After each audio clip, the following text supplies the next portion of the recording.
আদম আলাইহিস সালাতু ওয়াস সালামকে সৃষ্টি করবার পরে আদম আলাইহিস সালাম তখন জান্নাতে। আল্লাহ পাক সমস্ত ফেরেশতা মণ্ডলীকে লক্ষ্য করে বললেন উসজুদু লি আদম ওয়া আদামু কাল কিবলা। এটা হচ্ছে তাফসীর কারকদের কথা। আল্লাহ বললেন ফেরেশতারা তোমরা আমার আদমকে কেবলা বানিয়ে সেজদা করো। আদম হচ্ছেন কেবলা আর সেজদা হচ্ছে আল্লাহর জন্য। সমস্ত ফেরেশতা মণ্ডলী কে দিয়ে আল্লাহ পাক আদম আলাইহিস সালাতু ওয়াস সালামকে সিজদা করিয়ে আল্লাহ আদম আলাইহিস সালাতু ওয়াস সালামকে সম্মানিত করেছিলেন তথা সম্মানকে বাড়িয়ে দিয়েছিলেন। একটু জোরে বলুন। তো এই যে ফেরেশতা দিয়ে আল্লাহ পাক আদম আলাইহিস সালাতু ওয়াস সালামকে সিজদা করিয়ে আদম আলাইহিস সালাতু ওয়াস সালামকে সম্মানিত করেছেন, সম্মান বাড়িয়ে দিয়েছেন, ওটা ছিল একটা সময়ের সঙ্গে সীমাবদ্ধ। ফেরেশতারা সেজদা করেছেন, সেজদা শেষ, দায়িত্ব শেষ। আর আমি মাঝখানে একটা কথা বলেছি যে টোটাল নবীকে যা দিয়েছেন একা আমাদের নবীকে তাই দিয়েছেন। এখন আমি আপনাদেরকে জিজ্ঞাসা করছি এই আদম আলাইহিস সালামকে ফেরেশতা দিয়ে সেজদা করিয়ে আল্লাহ আদম সালামকে সম্মানিত করেছেন, সম্মান বাড়িয়ে দিয়েছেন। আমাদের নবীর জীবনে এই রকম কিছু আছে আপনাদের জানা আছে? আমি কিন্তু আগেই বলেছি কিছু কিছু কথা জিজ্ঞাসা করব, অসুবিধা নেই তো? আমাদের নবীর জীবনে এরকম কিছু আছে আপনাদের জানা আছে কি না? কোরআন শরীফ 22 পারা, সূরাটির নাম হলো সূরা আহজাব। আল্লাহ পাক কোরআন শরীফের ভিতরে বললেন ইন্নাল্লাহা ওয়া মালাইকাতাহু ইউসাল্লুনা আলান নবী ইয়া আইয়ুহাল্লাযীনা আমানু সাল্লু আলাইহি ওয়া সাল্লিমু তাসলিমা। সবাই একটু বলুন আল্লাহু আকবার, আর একটু আওয়াজ দিয়ে বলুন। এই হুজুররা যখন স্টেজে আসে ওয়াজ করতে, প্রত্যেকটা হুজুর বক্তৃতার শুরুতে কোরআনের এই আয়াতটা পড়ে না পড়ে না? আপনারা একটু লক্ষ্য করুন, প্রত্যেকটা হুজুর কিন্তু এই আয়াতটা পড়ে, আমিও পড়েছি। এই আয়াতে শরীফের মানে জানেন আপনারা? আপনাদের মনে কি কোনোদিন একটু প্রশ্ন জাগেনি যে যে হুজুর আসে কোরআনের এই আয়াতটা পড়ে কেন? হুজুরের মানে কি? ফেরেশতা দিয়ে আদম আলাইহিস সালামকে সেজদা করিয়ে আদম আলাইহিস সালামকে সম্মানিত করেছেন, সম্মান বাড়িয়ে দিয়েছেন। কিন্তু আমি বলেছি ওটা ছিল একটা সময়ের সঙ্গে সীমাবদ্ধ। ওই আয়াতে শরীফার ভিতরে আল্লাহ পাক জানাচ্ছেন নিশ্চয় আল্লাহ পাক স্বয়ং আমাদের নবীর উপরে দরুদের নজরানা প্রেরণ করে। তাও একটু সুবহানাল্লাহ বলবেন না? স্বয়ং কে? কার উপরে দরুদের নজরানা প্রেরণ করে? শুধু তাই নয়, ওয়া মালাইকাতাহু ইউসাল্লুনা, যদি শাব্দিক অর্থের দিকে তাকা হয় মানেটা এই রকম হবে, এবং ফেরেশতারাও আমাদের নবীর উপরে দরুদ পড়ে। আর একটু মহব্বতে বলুন না।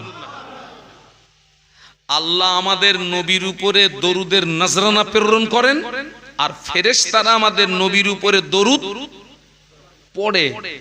এটা কোনো সময়ের সঙ্গে সীমাবদ্ধ নয়। প্রতিদিন সকালবেলা আল্লাহ পাক ৭০,০০০ ফেরেশতা নাজিল করেন। ওই ৭০,০০০ ফেরেশতা আল্লাহর নবীর মাজার মুকাদ্দাসের পাশে ঘিরে দাঁড়িয়ে তাদের নূরের ডানাগুলো মেলে দিয়ে আমাদের নবীর উপরে দরুদ পড়ে। আল্লাহ প্রত্যেকদিন সকালবেলা ৭০,০০০ করে ফেরেশতা নাজিল করেন। ওই ফেরেশতারা রাসূলুল্লাহর মাজার মুকাদ্দাসের চারিপাশে ঘিরে দাঁড়িয়ে নূরের ডানাগুলো মেলে দিয়ে বলুন বলুন এই ফেরেশতাদের সময় কতক্ষণ জানেন? সকাল টু সন্ধ্যা। সন্ধ্যাবেলা এই ৭০,০০০ ফেরেশতা চলে যান, আল্লাহ আবার নতুন ৭০,০০০ ফেরেশতা পাঠান। ওনাদের সময় হচ্ছে সন্ধ্যা টু সকাল। ওই ফেরেশতারা চলে যান, আল্লাহ আবার নতুন ৭০,০০০ ফেরেশতা পাঠান। ওনাদের সময় সকাল টু।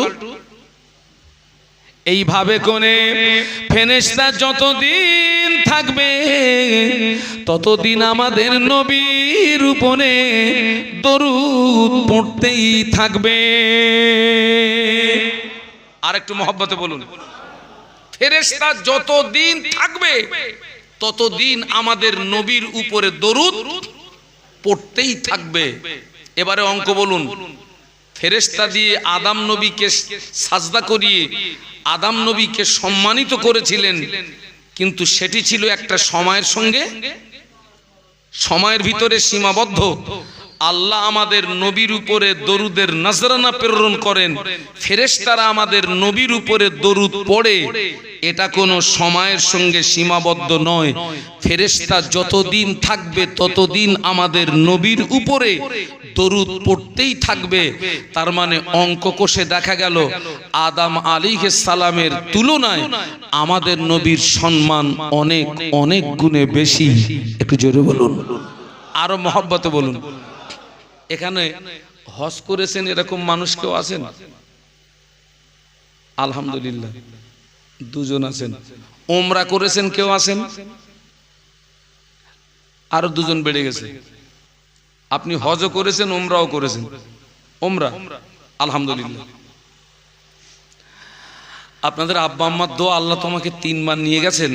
আমি রাসূলুল্লাহ সাল্লাল্লাহু আলাইহি ওয়াসাল্লামের মাজার মুকাদ্দাস জিয়ারত করতে গিয়ে দেখি ঠিক আল্লাহ রসুলের মাজার মুকাদ্দাসের সোজাসুজি সোনালী অক্ষরে কোরআন শরীফের অনেক আয়াতে শরীফা লেখা আছে, কিন্তু সেই লেখাগুলো এতটা জড়ানো, এতটা পেঁচানো, সাধারণ মানুষ যারা কোরআন পড়তে পারেন ওটা দেখে উদ্ধার করতে পারবেন না। এতটা জড়ানো, এতটা পেঁচানো। ভালো হয় হাফেজ হলে, আরো ভালো হয় আলেম হলে। আমি দেখলাম কোরআনের ওই আয়াতে শরীফাটাই লেখা রয়েছে, ইন্নাল্লাহা ওয়া মালাইকাতাহু ইউসাল্লুনা আলান নবী। একটু জোরে বলুন, আর একটু মহব্বতে বলুন। দেখলাম তার পাশে কোরআন শরীফের আরেকটা আয়াতে শরীফা লেখা আছে। আচ্ছা, আগে আমাদের আকীদা কি একটু জিজ্ঞাসা করি। যে নবীর শানে আজকের মাহফিল হচ্ছে, আমাদের নবী জিন্দা না মুর্দা? আপনারা কি একমত? বিশ্ব নবী শুধু কবরে জিন্দা নয়, আল্লাহর নবী কবরের ভিতরে আজান এবং আকামাতের সঙ্গে রাসূলুল্লাহ নামাজ আদায় করেন। আরো মহব্বত বলুন। একটা আয়াতে শরীফা দেখলাম লেখা আছে, ইয়া আইয়ুহাল্লাযীনা আমানু লা তারফাউ আসওয়াতাকুম ফাওকা সাউতিন নবী। একটু বলুন আল্লাহু আকবার। এই আয়াতের শানে নুজুল, আরবিতে বলে শানে নুজুল, আর বাংলায় বলে প্রেক্ষাপট। কোন প্রেক্ষাপটে এই আয়াতে শরীফাটা নাজিল হয়েছিল? সাহাবীরা রাসূলুল্লাহর সঙ্গে কথা বলছিলেন। কারা কারা? সাহাবীরা। তো হঠাৎ একজন সাহাবীর কথার আওয়াজটা রাসূলুল্লাহর কথার আওয়াজের চেয়ে একটু একটু উঁচু হয়ে গেছে, বুলন্দ হয়ে গেছে।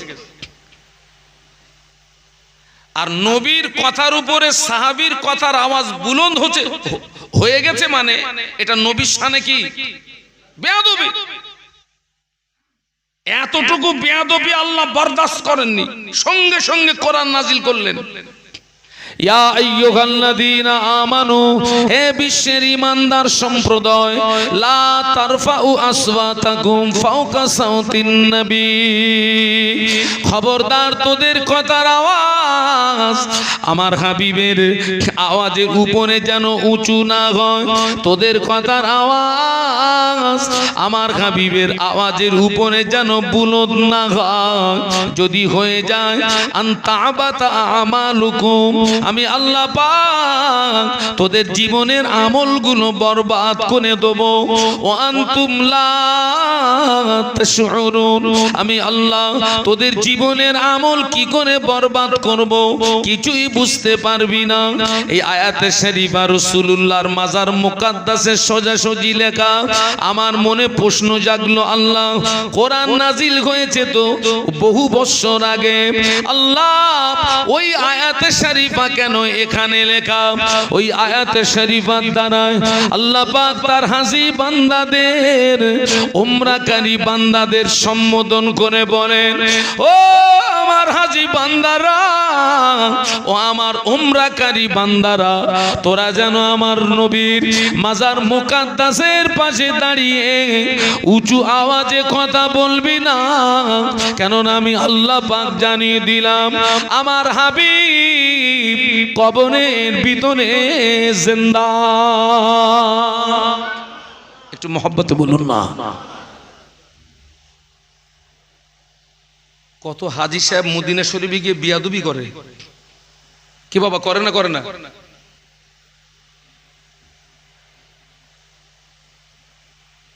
একদল হজ করে গোনা মাফ হয়ে বেগোনা মাসুম হয়ে বাড়ি আসে, আর আর একদল হজ করে গোনার পাহাড় মাথায় নিয়ে।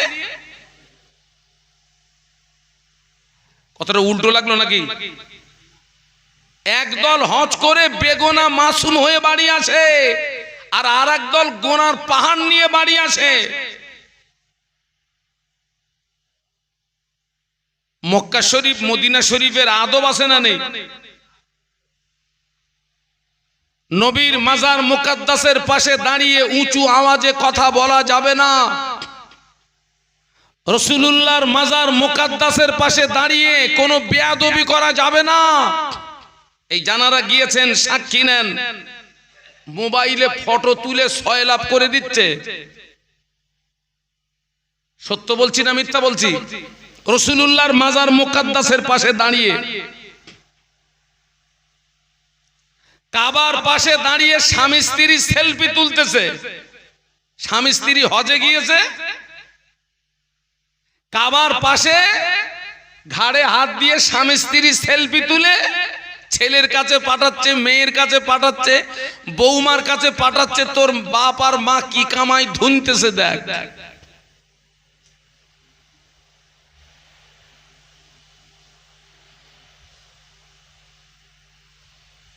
আল্লাহ ওদেরকে হেদায়েত দেন, বলুন আল্লাহুম্মা আমিন। এই আদবের কথা বললাম তো একটা কথা মনে পড়ে গেল। মক্কা শরীফ মদিনা শরীফের কি আছে বাবা? আদব আছে। যারা এখনো যেতে পারেননি, আমি দোয়া করি আল্লাহ যেন আপনাদের মক্কা শরীফ মদিনা শরীফের মেহমান হিসাবে কবুল করেন, বলুন আল্লাহুম্মা আমিন। একটু মহব্বতে বলুন। পীরের দরবারের আদব আছে না নেই? নবী বড় না পীর বড়? ফুরফুরা শরীফের মুজাদ্দিদুজ্জামান আমির শরিয়াত কুতুবুল আলম দাদা হুজুর পীর কেবলা রহমাতুল্লাহ আলাইহির প্রধানতম খলিফা আল্লামা রুহুল আমিন রহমাতুল্লাহ আলাইহি ফুরফুরা শরীফে পীরের দরবারে যখন যেতেন, পীরের সম্মানার্থে ফুরফুরার জমিনে পায় জুতো দিতেন না। একটু মহব্বতে বলেন না। বাস্তব বলছি না সত্য বলছি? বাস্তব বলছি না মিথ্যা বলছি? পীরের দরবারে সম্মানার্থে পায়ে জুতো দিতেন না, আর আমাদের ছেলেরা ফুরফুরা গিয়ে জামাত করে বিড়ি টানে।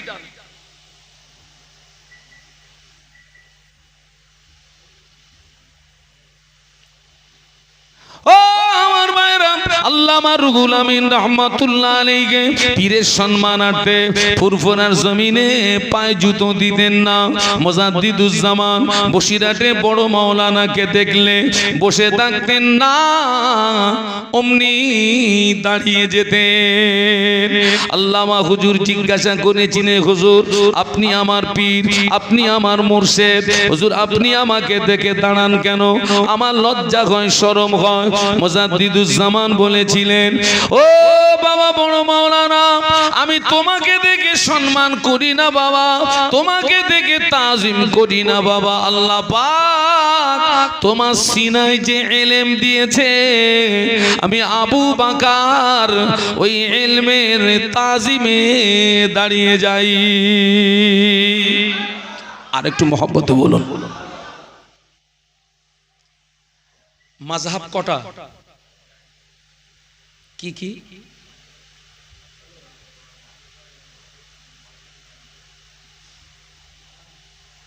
হানফি, সবাই বলুন, শাফিঈ, মালিকি, হাম্বলি। কটা হলো? হানফি, শাফিঈ, মালিকি, হাম্বলি।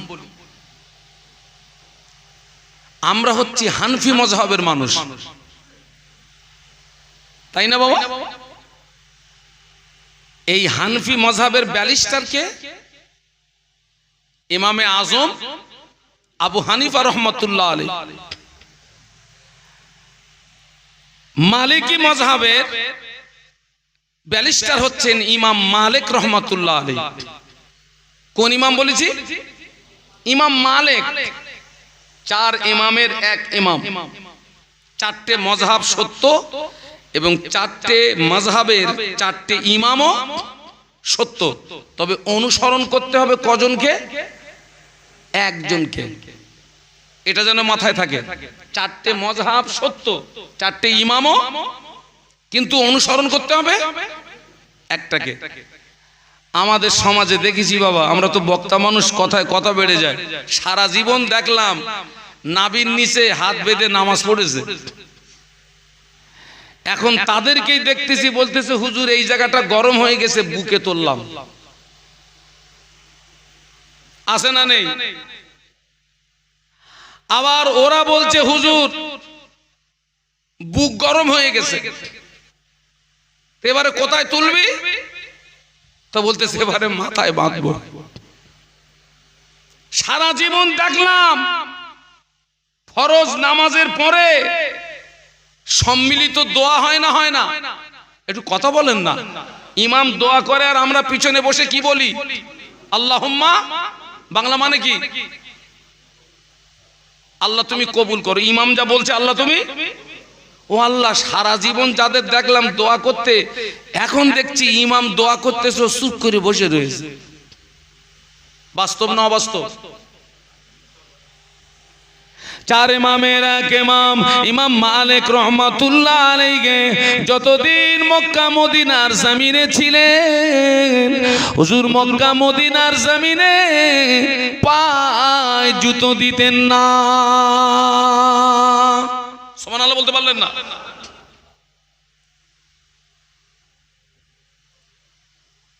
আমার জীবনের প্রথম হজ ছিল 2006 সালে। ইমাম মালিকের কথা মনে পড়ে গেল যে হুজুর তো খালি পায়ে হেঁটেছেন। আমি হুজুর দেখি তো একটু খালি পায়ে হাঁটা যায় কি? শুধু জুতো থেকে পা খুলে জমিনে রেখেছি বাবা। ওই তাবায় রুটি দিলে যেরকম স্যাক করে ওঠে না, বাবার দরকার নেই, সেগুলো জুতো পায়ে দেই। সূর্যের তাপে মক্কা শরীফ মদিনা শরীফ তো পাথর এলাকা, এত গরম হয়, খালি পায়ে আপনি হাঁটতে পারবেন না। পায়ের নিচে ঠসা পড়বে, রক্ত বার হবে, এত তাপ, এত গরম। ইমাম মালিক রহমাতুল্লাহ আলাইহির জমানায় তো প্লেন ছিল না, জলজাহাজও ছিল না। হুজুর হজে গেছিলেন ঘোড়ার পিঠে সওয়ার হয়ে। একটু সুবহানাল্লাহ বলেন। কিসের পিঠে বাবা? এখন তো সব হজে যাচ্ছে 7.5 ঘন্টার ভিতরে জেদ্দা, নাকি? আসল হজ ছিল জলজাহাজের হজ। কি জাহাজ? ওই যে বাপে তুলে দিলাম, দাদা তুলে দিলাম, ও বাপ জ্যান্ত আছে, দাদা জ্যান্ত আছে না মরে গেছে এ খবর ছিল না। আর এখন বাড়ি থেকে এয়ারপোর্ট পর্যন্ত গিয়ে বলতেছে হ্যালো এয়ারপোর্ট পৌঁছে গেছি। প্লেনে উঠে আবার ভিডিও কলে বাড়ির লোকে দেখাচ্ছে এই দেখ প্লেনে বসে গেছি। জেদ্দায় নেমে আমার ভিডিও কলে দেখাচ্ছে এই দেখ নেমে গেছি। ও হজ হচ্ছে না কি হচ্ছে? আরে বাস্তব বলছি না বাস্তব বলছি? ও কি হজ হচ্ছে না কি হচ্ছে?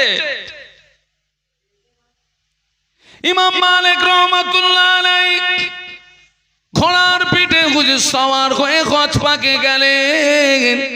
হুজুরের ভক্ত মুরিদরাও সঙ্গী হলেন, সবাই ঘোড়া নিয়েছে। মক্কা শরীফ মদিনা শরীফের মেহমান হয়ে বেরিয়ে পড়েছেন ইমাম মালিক রহমাতুল্লাহ আলাইহি। মক্কার জমিনে ঘোড়ার পিঠে উঠেছেন ঘুরেছেন, ঘোড়ার পিঠে উঠেছেন ঘুরেছেন, কিন্তু মক্কার জমিনে জুতো পায়ে দিতেন না। একটু সুবহানাল্লাহ বলুন। না মক্কা শরীফ না মদিনা শরীফ, মক্কা শরীফ মদিনা শরীফে উনি পায়ের নিচে পড়ে গেল, ফসা পড়ে দরদর করে রক্ত বার হয়। ভক্ত মুরিদরা বলে হুজুর আপনার পায়ের নিচে পড়ে গেল, ফসা পড়ে রক্ত বার হয়, আপনি কেন মক্কা মদিনার জমিনে জুতো পায়ে দিচ্ছেন না? ইমাম মালিক রহমাতুল্লাহ আলাইহি বলেছিলেন বাবা এই মক্কা মদিনার জমিনে আমার নবী কত হাঁটাহাঁটি করেছেন, আমার নবী কত চলাফেরা করেছেন, আমার নবীর পায়ের ছাপ কোথায় পড়ে আছে আমি ইমাম মালিক জানি না। আমি যদি জুতো পায়ে দিয়ে হাঁটি, আমার জুতোটা যদি বিশ্ব নবীর নাকশে কদমের উপরে পড়ে যায়, নবীর সঙ্গে বেয়াদবি হয়ে যাবে, আল্লাহ পাক নারাজ হয়ে যাবে। না না ও আমার ভক্ত মুরিদেরা, আমার পা দুটো যদি অকেজ হয়ে যায় তথাপি আমি মক্কা মদিনার জমিনে জুতো পায়ে দিতে পারবো না। একটু মহব্বতে বলুন না। মক্কার জমিনে ঘোড়ার পিঠে উঠলেন ঘুরলেন, মদিনার সীমানায় যেই না চলে গেলেন ঘোড়ার পিঠ থেকে নেমে পড়লেন।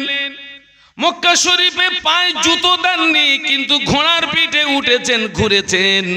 মদিনার বর্ডারে যেই চলে এসেছেন পায়ে জুতো নেই ঠিকই, কিন্তু ঘোড়ার পিঠে ওঠেন না। ঘোড়ার রশিটাকে ধরে রাসূলুল্লাহর মাজার মুকাদ্দাসের দিকে এগিয়ে চলেছেন। ভক্ত মুরিদেরা বলে হুজুর মক্কার জমিনে ঘোড়ার পিঠে উঠলেন ঘুরলেন, মদিনার জমিনে কেন ঘোড়ার পিঠে ওঠেন না?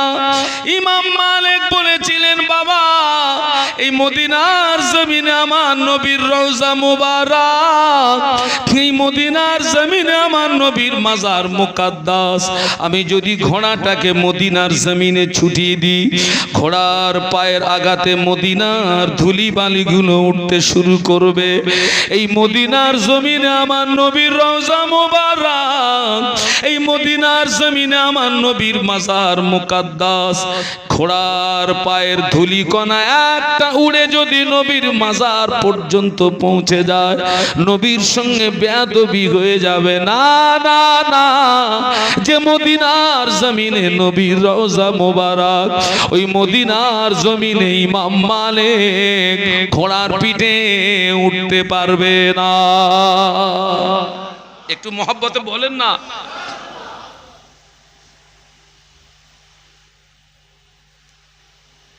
যারা নবীকে সম্মান করবে, যারা নবীকে ভালোবাসবে, মহব্বত করবে, আল্লাহ ওদের কি করবে? আল্লাহ ওদের ভালোবাসবে। শুধু ভালোবাসবে না, জীবনের গুনাহ কি করে দেবেন? কোরআন শরীফ কুল ইন কুনতুম তুহিব্বুনাল্লাহা ফাত্তাবিউনি ইউহিব্বুকুমুল্লাহ। একটু সুবহানাল্লাহ বলুন। শুধু জীবনের গুনাহ মাফ করে দেবে না, আল্লাহ পাক দুনিয়া আখিরাতে ওদের ইজ্জত কি করবেন? বাড়িয়ে দেবেন। ওই ইমাম মালিক হুজুর, আমার হুজুরের ইন্তেকাল হয়ে গেল। ইমাম মালিক রহমাতুল্লাহ আলাইহির লাশ গোসল দেওয়া হলো, কাফনের কাপড় পরানো হলো, জানাজা নামাজ পড়ানোর জন্য লাশ ময়দানে আনা হলো। ইমানদাররা জীবিত অবস্থায় যে যে কারণে কষ্ট পায়, ইমানদাররা মৃত্যুর পরেও ওই কারণে বলুন কষ্ট পায়। ইমানদাররা জীবিত অবস্থায় যে যে কারণে কষ্ট পায়, মৃত্যুর পরেও ওই কারণে কষ্ট পায়। মনে করুন এখন দিনের বেলা ছাদ যদি না থাকে, সূর্যের তাপে আমাদের কষ্ট হবে না? হবে না? হবে না? ইমাম মালিকের লাশ ময়দানে আনা হলো, খালি আকাশের নিচে সূর্যের তাপে ইমাম মালিকের কষ্ট হতে পারে। কিতাবের ভিতরে লেখা, আল্লাহর সৃষ্টি জীব পাখি ঝাঁকে ঝাঁকে ঝাঁকে ঝাঁকে পাখি তাদের দুটো ডানা মেলে দিয়ে ইমাম মালিক রহমাতুল্লাহ আলাইহির লাশকে তারা ছায়া করে রেখেছিল। একটু জোরে বল না বাবা, ছেলেরা একটু মহব্বতে বল না। ফিরে আসুন না, আর একটুখানি এগিয়ে যাই। কোরআন শরীফের পরের স্থান কোন কিতাবের? বুখারী শরীফ। ইমাম বুখারী রাহমাতুল্লাহ আলাইহি জীবনে অক্লান্ত পরিশ্রম করে, অনেক প্রবীণ সফর করে আল্লাহ নবী ছড়িয়ে ছিটিয়ে থাকা হাদিস মোবারক গুলোকে একত্রিত করে ছাঁটাই বাছাই করে কিতাব আকারে নাম দিলেন বুখারী শরীফ। ইমাম বুখারী রহমাতুল্লাহ আলাইহি আল্লাহ নবীর হাদিস মোবারককে সংরক্ষিত করার কারণে আল্লাহ পাক ইমাম বুখারী রহমাতুল্লাহ আলাইহির ইজ্জত কত বাড়িয়ে দিলেন। হুজুরের ইন্তেকালের পরে লাশ গোসল দেওয়া হলো, কাফনের কাপড় পরানো হলো, জানাজা নামাজ আদায় করে কবরের ভিতরে শুইয়ে দেওয়া হলো। বিসমিল্লাহ ওয়া আলা মিল্লাতে রাসূলিল্লাহ তিন মুঠো করে মাটি দেওয়া হলো। মিনহা খালাকনাকুম ওয়া ফিহা নুঈদুকুম ওয়া মিনহা নুখরিজুকুম তারাতান উখরা। তিন মুঠো করে মাটি দিয়ে সবাই চলে গেল। একদিন অতিবাহিত হলো, 3 দিন অতিবাহিত হলো। ইমাম বুখারী রহমাতুল্লাহ আলাইহির কবরটা ফেটে গেল, ফেটে গেল, ফেটে গেল, ফেটে গেল। হুজুরের কবরটা ফেটে গিয়ে হুজুরের কবরের ভিতর থেকে আল্লাহর জান্নাতি খুশবু বার হয়।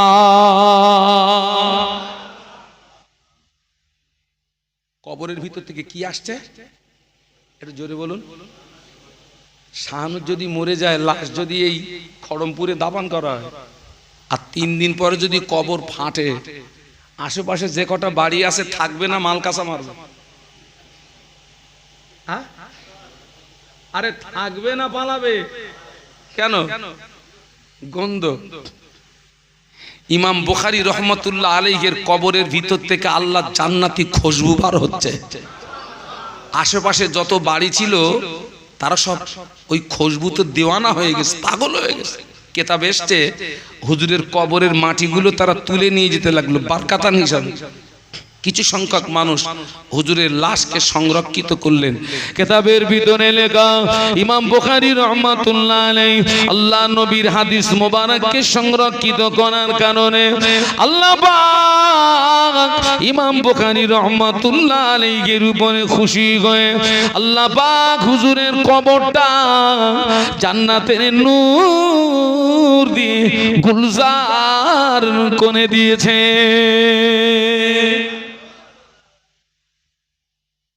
ফিরে আসুন গোড়ায়। ফেরেশতা দিয়ে আদম নবীকে সেজদা করিয়ে আদম নবীকে সম্মানিত করেছিলেন, কিন্তু আমি বলেছি সেটা ছিল একটা সময়ের সঙ্গে সীমাবদ্ধ।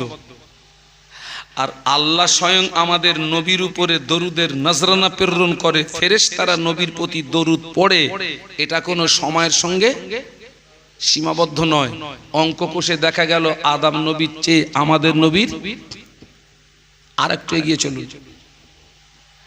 আদম আলাইহিস সালাতু ওয়াস সালাম জান্নাতের ভিতরে আল্লাহ পাক শুধু জায়গা দিলেন না, আল্লাহ পাক আমাদের আম্মা জান হাওয়া আলাইহিস সালাতু ওয়াস সালামের সঙ্গে আল্লাহ জান্নাতের ভিতরে আদম আলাইহিস সালামের সঙ্গে বিয়ের ব্যবস্থা করে দিলেন। আব্বা জান আম্মা জানের বিয়ের ব্যবস্থা হলো আল্লাহ পাক আদম এবং আম্মা হাওয়ার বিয়ের ব্যবস্থা করে দিলেন। বিবাহ হয়ে গেল। আব্বা জান ঘুমিয়েছিলেন, আব্বা জান ঘুম থেকে উঠে দেখে পাশে বিবি হাওয়া শুয়ে আছে। আব্বা এবং আম্মার বিয়ে হয় কোথায়? একটু বলুন বলুন। জান্নাতে। বিয়ের ব্যবস্থা করে কে? আল্লাহ। বিয়ে হয়ে গেছে, আব্বাজান ঘুমিয়েছিলেন, ঘুম থেকে উঠে দেখে তো পাশে কে? বিবি হাওয়া। আর স্বাভাবিকভাবে পুরুষ হিসাবে নারীর প্রতি একটা আকর্ষণ, একটা টান থাকে না থাকে না? আরে ভাই, কত আমার মতন বক্তা নারী কেলেঙ্কারিতে পড়ে গেছে, আছে না নেই? হুজুর শেষ, হুজুর কথা বলে না, হুজুর শেষ। কত মসজিদের ইমাম নারী কেলেঙ্কারিতে ধরা পড়ে গেছে। আর নেতা খেতার কথা তো আর বলবো না, ওদের পুরো মাল পাও। যেই দেখেছেন মা হাওয়া, অমনি হাত বাড়িয়েছেন আমাদের আব্বা আম্মার দিকে। আম্মা জান ওই সময় বলেন, আল্লাহ পাক আমাদেরকে জান্নাতের ভিতরে থাকার জায়গা দিয়েছেন। আল্লাহ পাক আমাদের জান্নাতের ভিতরে বিয়ের ব্যবস্থা করে দিয়েছেন। আলহামদুলিল্লাহ, বিয়ে আমাদের হয়ে গেল। আপনি যে আমার দিকে হাত বাড়াচ্ছেন, হুজুর আপনি কি আমার মোহরানাটা আদায় করেছেন? কোনটা কোনটা কোনটা? হাত তো বাড়াচ্ছেন, আর মোহরানা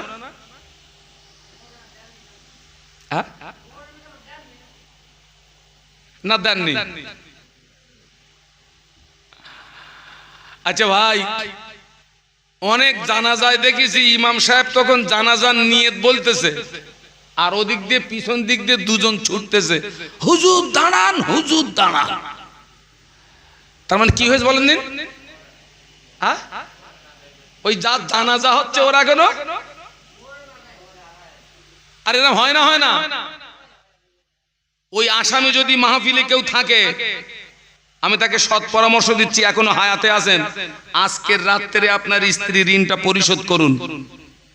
এখন মনে করেন আপনার বিবাহের সময় মোহরানা ধার্য হয়েছে 20,000 টাকা, এখন সে টাকা নেই।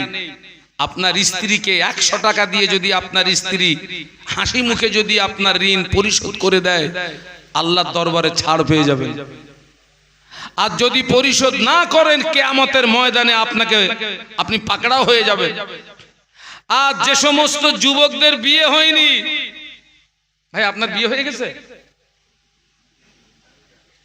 যে সমস্ত যুবকদের বিয়ে হয়নি, তোমাদের সৎ পরামর্শ দিচ্ছি, এখন তো দাম বাড়ানোর জন্য মোহর ধার্য হচ্ছে 5,42,601 টাকা 50 পয়সা। ও মাল দেবে বলে মনে হয়, দাম বাড়াচ্ছে।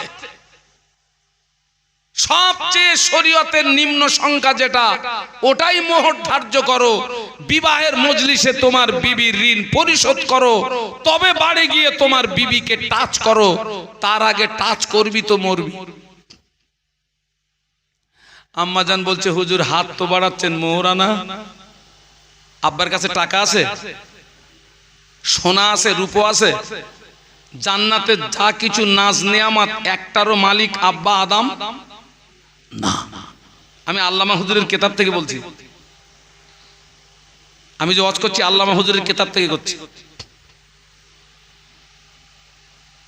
আব্বা জান আদম আলাইহিস সালাম আল্লাহ পাককে ডাক দিলেন, ও রব্বুল আলামিন আল্লাহ পাক তুমি আমাকে দয়া করে জান্নাতে থাকার জায়গা দিয়েছো, তুমি আমাকে দয়া করে বিয়ের ব্যবস্থা করে দিয়েছো। আলহামদুলিল্লাহ বিয়ে আমার হয়ে গেল। আল্লাহ পাক আমার বিবি খাওয়া আমার কাছে মোহরানা চায়, আমি কি দিয়ে মোহরানা আদায় করব? আমার বলে তো কিছুই নাই। জান্নাতে যা কিছু নাজ নিয়ামত সব কিছুর মালিকানা তোমার আল্লাহ, আমার বলে কিছুই নাই। আমি কি দিয়ে মোহরানা আদায় করব? আল্লাহ বলে আদম ঠিকই বলেছো আদম, সত্য বলেছো আদম, জান্নাতে যা কিছু নাজ নিয়ামত সব কিছুর মালিকানা আমি আল্লাহ, আমার তোমার বলে কিছুই নাই। ও আমার আদম, আমি আল্লাহ তোমাকে একটা রাস্তা বলে দিচ্ছি, তুমি জান্নাতের ভিতরে আমার আখিরি জামানার নবীর নামের উপরে 20 বার দরুদ শরীফ পড়ে না, আমি আল্লাহ পাক আমার হাবিবের উপরে পঠিত দরুদ তোমার পক্ষ থেকে তোমার বিবির মোহরানা বানিয়ে দেবো। একটু জোরে বলেন না, একটু মহব্বতে বলেন না।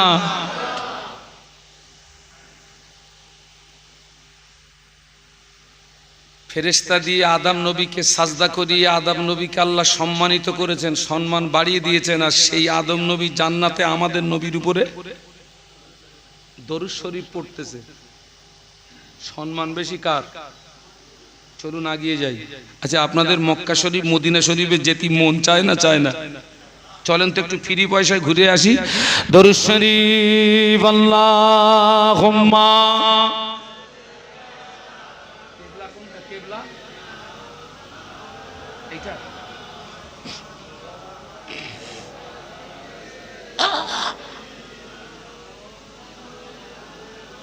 এটা কি মসজিদ? দরুদ শরীফ আল্লাহুম্মা। এ ভাই দেখো তো, এটা কি একটা বেলেট?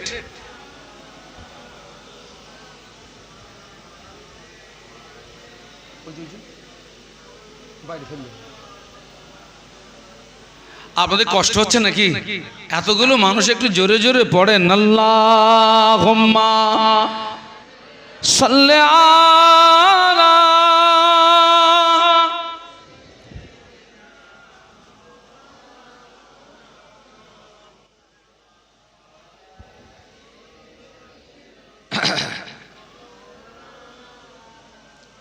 पैगंबरों का रोजा दिखा दे खुदाया,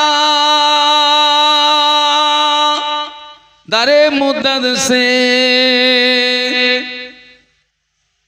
मिला दे खुदाया, शराबे मोहब्बत पिला दे खुदाया, पैगंबरों का रोजा दिखा दे खुदाया। अल्लाहुम्मा पढ़ो बाबा, এই ছেলেরা জোরে জোরে পড়ো। মাওলানা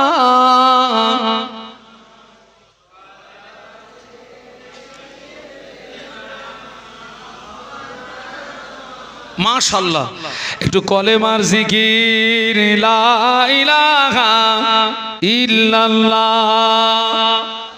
এতগুলো মানুষ, এতগুলো মানুষ, এই যুবকরা ফাঁকিবাজ, জোরে জোরে পড়ো লা ইলাহা ইল্লাল্লাহ।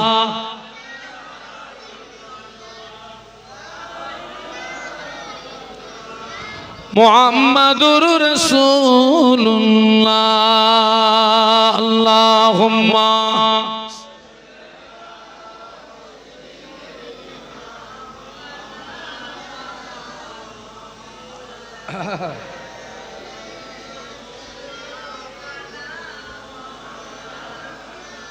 একটু বলুন আল্লাহু আকবার। আল্লাহকে ডাকলে আল্লাহ পাক খুশি হন না রেগে যান? আল্লাহ কোরআন শরীফের ভিতরে বলেছেন উদউনি আস্তাজিব লাকুম, বান্দা তুই আমাকে ডাক, আমি আল্লাহ তোর ডাকে সাড়া দিয়ে থাকি। একটু মহব্বতে বলো আল্লাহ পাক আদম আলাইহিস সালামকে শুধু জান্নাতের ভিতরে জায়গা দেন না, আল্লাহ কোরআন শরীফের ভিতরে বললেন ও আল্লামা আদামাল আসমা কুল্লাহা। একটু সুবহানাল্লাহ বলুন। আলিফ লাম মিম কটা হরফ? আলিফ হারফুন, লাম হারফুন, মিম হারফুন। যে ব্যক্তি তিনটে হরফ উচ্চারণ করলো আল্লাহ খুশি হয়ে ওর নামায় আমলে 30টা নেকি দিয়ে দিল। وعلم آدم الأسماء كلها ثم عرضهم على الملائكة فقال أنبئوني بأسماء هؤلاء إن كنتم صادقين। বলুন আল্লাহু আকবার। আল্লাহ শুধু আদম সালামকে জান্নাতে জায়গা দেননি, টোটাল জান্নাতের জিনিসের নামগুলো শিখিয়ে দিলেন। এটার নাম কি? আল্লাহ বললেন আদম এটার নাম এই, এটার নাম জগ।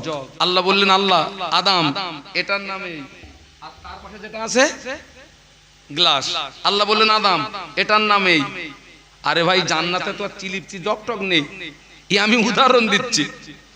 এইরকম একটা একটা করে টোটাল জিনিসের নামগুলো আল্লাহ শিখিয়ে দিয়েছেন কাকে? আদম সালামকে। শিখিয়ে দেওয়ার পরে আল্লাহ ফেরেশতাদেরকে ডাকলেন, সুম্মা আরাদাহুম আলাল মালাইকা ফাকালা আনবিউনি বিআসমাই হাউলায়ে ইন কুনতুম সাদিকিন। ওই জিনিসগুলো আল্লাহ ফেরেশতাদের সামনে উপস্থাপন করে বললেন, ফেরেশতারা তোমরা যদি সত্যবাদী হও এই জিনিসের নামগুলো বলে দাও। আল্লাহ তো আব্বা আদমকে শিখিয়ে দিয়েছেন, লেকিন ফেরেশতাদেরকে তো। ফেরেশতারা জবাব দিচ্ছে কলু সুবহানাকা লা ইলমা লানা ইল্লা মা আল্লামতানা ইন্নাকা আনতাল আলিমুল হাকীম। ফেরেশতারা আল্লাহ পাকের পবিত্রতা ঘোষণা করে বলে, আল্লাহ পাক এ জ্ঞান তো আমাদের নেই আল্লাহ, এ জ্ঞান তো আমাদের দাওনি আল্লাহ।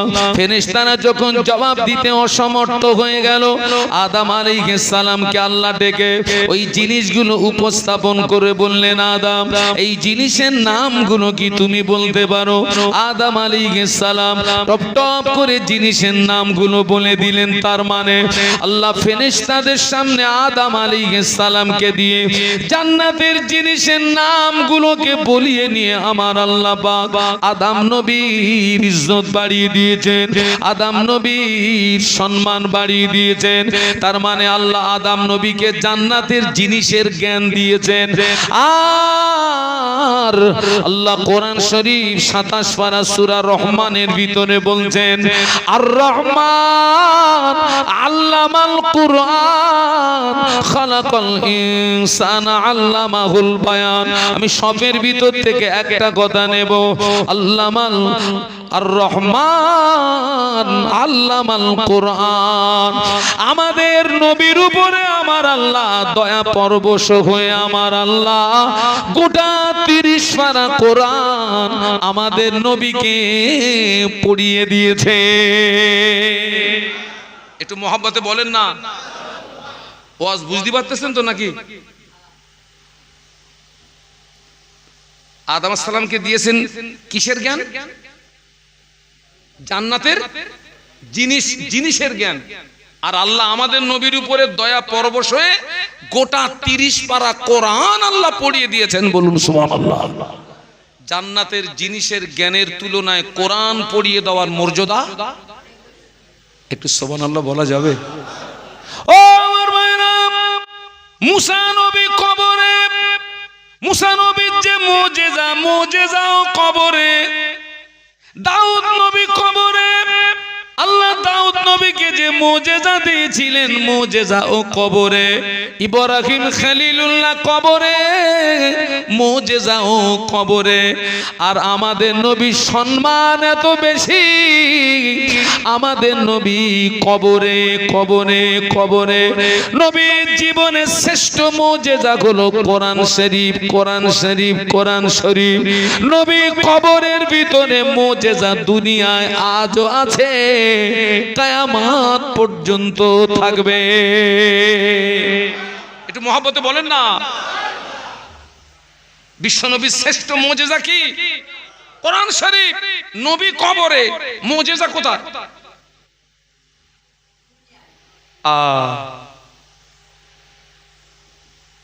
কোরআন পৃথিবীর জমিনে আসার পর থেকে আজ পর্যন্ত বহু মানুষ চক্রান্ত করেছিল কোরআনকে ধ্বংস করতে হবে, কোরআনকে বিনষ্ট করতে হবে। আজও পর্যন্ত কেউ পারে নাই, কিয়ামত পর্যন্ত পারবে না। কেননা আল্লাহ নিজেই ঘোষণা দিয়েছেন, ইন্না নাহনু নাযালনা যিকরা ওয়া ইন্না লাহু লাহাফিজুন। আল্লাহ বলেছেন কোরআন নাজিল করেছি আমি, এবং কোরআন হেফাজতের দায়িত্ব আমি আল্লাহ নিজেই গ্রহণ করেছি। তামাম পৃথিবীর জমিনে যত কোরআন শরীফ, সব কোরআন শরীফ গুলোকে নিয়ে আজকে রাতে যদি আটলান্টিক মহাসাগরে ডুবিয়ে দেওয়া হয়, তামাম পৃথিবীর জমিনে যত কোরআন শরীফ, সব কোরআন শরীফ গুলোকে নিয়ে আজকে রাতে যদি পুড়িয়ে ছাই করে দেওয়া হয়, আল্লাহর নামে শপথ করে বলছি, আবার পূর্ব দিক দিয়ে সূর্য ওঠার আগে নতুন কোরআন জন্ম নেবে। কেননা আমার আল্লাহ পাক তামাম পৃথিবীর জমিনে তার লক্ষ লক্ষ বান্দা বান্দির সিনার ভিতরে কোরআন হেফাজত রেখেছে। একটু জোরে বলা যায় না? একটু মহব্বতে বলা যায় না? তাকবীর দেন, নারায়ে তাকবীর। জোরে বলুন, নারায়ে তাকবীর। এই গ্রামের একটা হাফেজে কোরআনকে গানে দাঁড় করিয়ে দেন। কত ছেলে 10 বছরে কোরআনের হাফেজ হয়ে গেছে, কত মেয়ে 10 বছরে কোরআনের হাফেজা হয়ে গেছে। ওই রকম একটা ছেলে, ওই রকম একটা মেয়েকে এখানে দাঁড় করিয়ে দেন, 6 থেকে 8 ঘন্টা সময় দেন। ওই ছেলেটা, ওই মেয়েটা এক জায়গায় দাঁড়িয়ে দাঁড়িয়ে সূরা ফাতিহা থেকে মিনাল জিন্নাতি ওয়ান নাস, এক জায়গায় দাঁড়িয়ে দাঁড়িয়ে গোটা 30 পারা কোরআন তেলাওয়াত করে দেবে।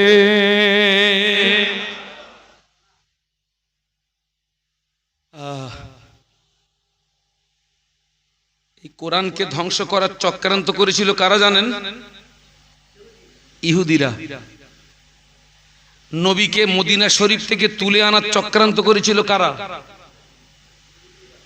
ওই শয়তানরা। গাজার মাটিতে মুসলমানদের, আমার মুসলমান ভাইদের মারছে কারা? ওই শয়তানরা।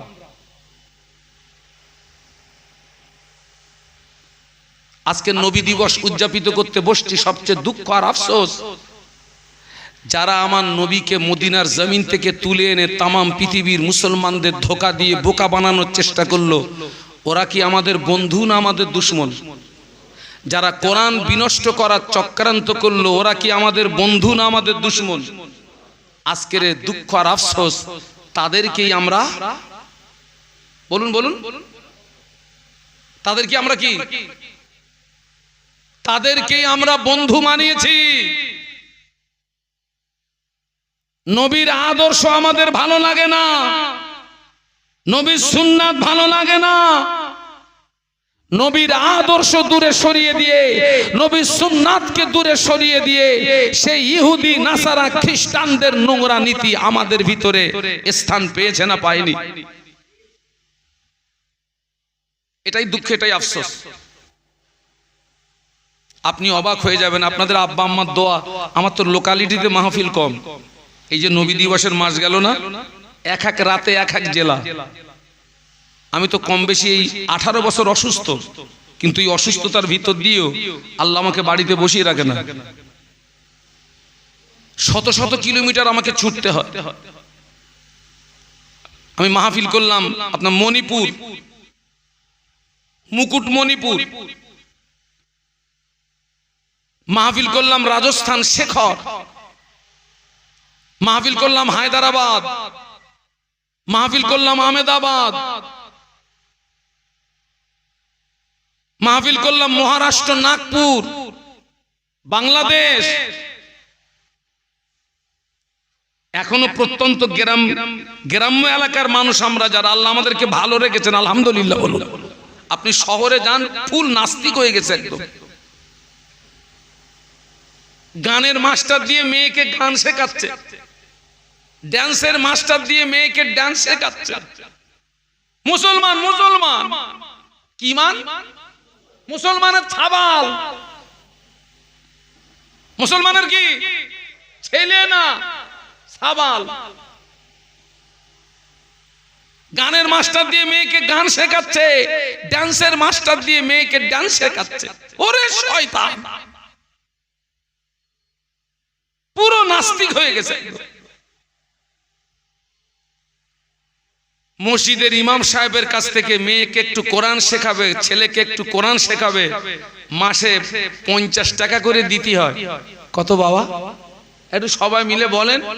হ্যাঁ, কোরআন ছাড়া নামাজ হয় না? এই খোকা, তোরা যারা চুপ করে আছি মনে হয় মার খেয়ে মরবি, একটু কথা বল। কোরআন ছাড়া নামাজ হয়? মাসে 50 টাকা করে দেবে, তাই 12 মাসে 14 মাস বাকি ইমামের মাইনে। ও ইমাম থাকবে না পালাবে? বর্তমানে সবচেয়ে মাইনে কম কাদের জানেন? কাদের? ওর কত মারা যায়। একটা ইমাম বলতেছে, হুজুর আমার মাইনে কম দেয়, আমি উজুও করিনি। কত কম দিবি? দে, বিনা উজু কি চালাবো? মাইনে কম তো কতবার উজু করবো ঠান্ডা পানিতে? চালা বিনা উজু। বলছে হুজুর এক খতম কোরআন পড়ে 150 টাকা দিচ্ছে। কত বাবা? এক জায়গায় এক বৈঠকে পেশাব পায়খানা খাওয়া দাওয়া বন্ধ করে এক বৈঠকে একটা পূর্ণ কোরআন খতম করতে গেলে 6 থেকে 8 ঘন্টা সময় লাগবে। কত? 6 থেকে 8। তারে দিচ্ছে কত? বলতেছে হুজুর অসুবিধা নেই তো, 3 বার সূরা ইখলাস পড়ে চুপ করে বসে থাকি। কত মাল কম দিবি দে, তুইও যত শর্ট করবি আমরাও শর্টে মেরে দেবো। 3 বার সূরা ইখলাস পড়লে আল্লাহ এক খতমের সওয়াব দেয়। সুবহানাল্লাহ বলে। তুই 150 দে না, 50 টাকা দে, তোর খতম দেবো ওইরাম। আল্লাহ হেদায়েত দান বলুন আল্লাহুম্মা আমিন। আমি কিন্তু হাসির খোরাক দেইনি, বাস্তব না অবাস্তব। 50 টাকা করে মসজিদের ইমামকে দিয়ে একটু কোরআন শিখবে, তা 12 মাসে 14 মাস বাকি। জোটে না পয়সা। 5000 টাকা ইমামের মাইনে কি হবে? ও তো চোর হবে, তো ও তো মসজিদের টাকা চুরি করবে ওই ইমাম। তোরা টাকা দেবি নি তা কি করবে? ও কত চুরি কর।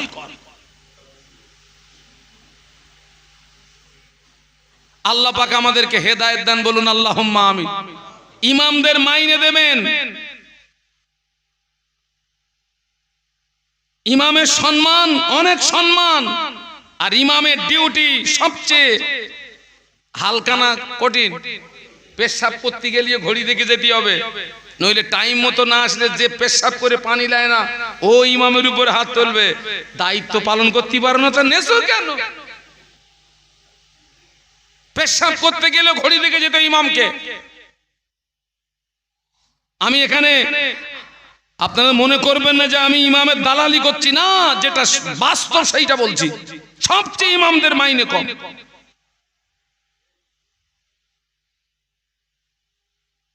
কোন কোন মসজিদ আছে সরকার যেটা দেয় শুধু ওইটা দেয়, আর দেয় না। ও নামাজ হবে, ও নামাজ হবে। মুফতি সাহেবদের কাছে ফতোয়া নেবেন তো, যে সরকার যা দেয় শুধু ওই দেয়, আমরা কিছু দেইনি। আল্লাহ হেদায়েত দান বলুন আল্লাহুম্মা আমিন। ছেলেকে কোরআন শেখাবেন, মেয়েকে কোরআন শেখাবেন। আপনার ছেলে মাস্টার হোক, ডাক্তার হোক, উকিল হোক, ইঞ্জিনিয়ার হোক, পাইলট হোক, এগুলো প্রয়োজন আছে, তবে কোরআনের শিক্ষা বাদ দিয়ে নয়। আল্লাহ রাসূল বলেছেন, তলাবুল ইলমি ফারিদাতুন আলা কুল্লি মুসলিমি ওয়া মুসলিমা, প্রত্যেকটা মুসলিম নরনারীর জন্য দ্বীনের ইলম অর্জন করা কি ফরজ। ফরজ ফরজ ফরজ। কতটা জ্ঞান অর্জন করা ফরজ? নামাজ পড়তে গেলে যতটা জ্ঞানের প্রয়োজন, রমজানে রোজা রাখতে গেলে যতটা জ্ঞানের প্রয়োজন, হজ করতে গেলে যতটা জ্ঞানের প্রয়োজন, যাকাত দিতে গেলে যতটা জ্ঞানের প্রয়োজন, বিবি বাল বাচ্চাকে নিয়ে সংসার পরিচালনা করতে গেলে জ্ঞানের প্রয়োজন, এতটা জ্ঞান অর্জন করা কি ফরজ। আপনারা আমাকে ভুল বুঝবেন না, এখনো পর্যন্ত অনেক অনেক অনেক মুসল্লি আছে দাড়ি চুল পেকে পুরো একদম পাটের ফেসো মতন হয়ে গেছে, এখনো সুবহানাল্লাহ দিয়ে নামাজ পড়ে। ঠিক বলেছি না ভুল বলেছি? সুবহানাল্লাহ। চাচা সুবহানাল্লাহ দিয়ে আর কতদিন চালাবা? সুবহানাল্লাহ দিয়ে চলে ততদিন নামাজের সূরা কেরাত, মাসলা মাসাইল, দোয়া দরুদ ধারাবাহিকতার সঙ্গে শিখতে সময় লাগে যতদিন, ততদিন সুবহানাল্লাহ চলে। তারপরে আর সুবহানাল্লাহ চলে না। কলেমাটাও ভালো করে পড়তে পারে না। কলেমা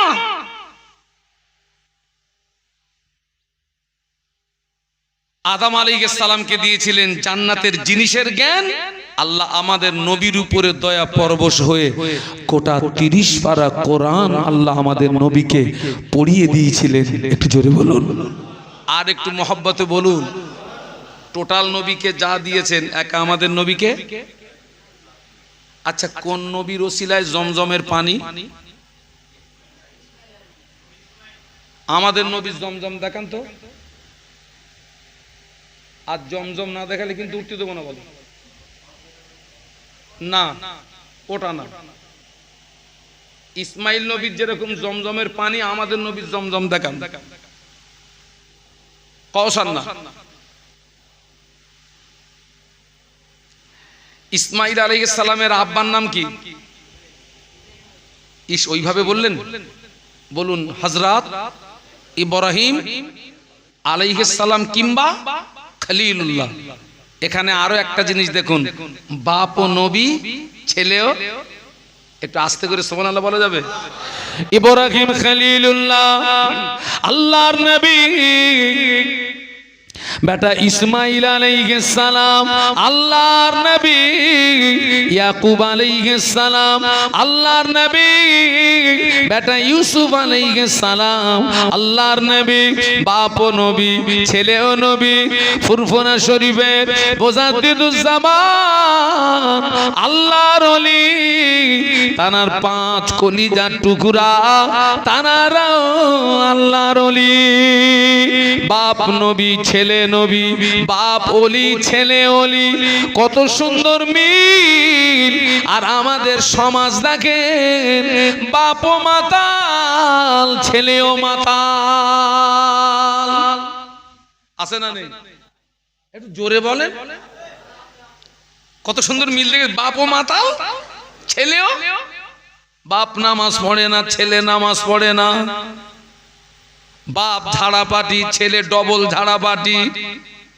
বাপের চরিত্র ভালো না, ছেলেরও চরিত্র ভালো না। মা নামাজ পড়ে না, মেয়েও নামাজ পড়ে না।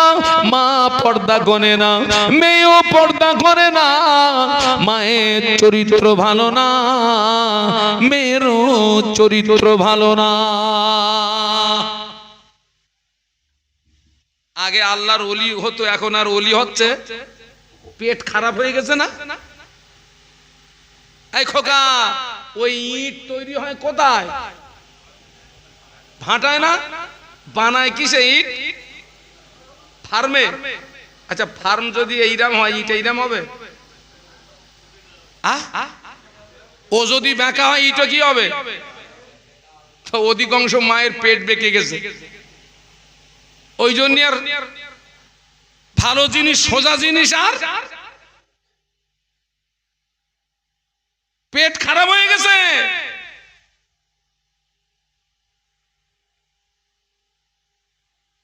সংবাদ নিয়ে দেখেন সমাজের অবস্থা কি।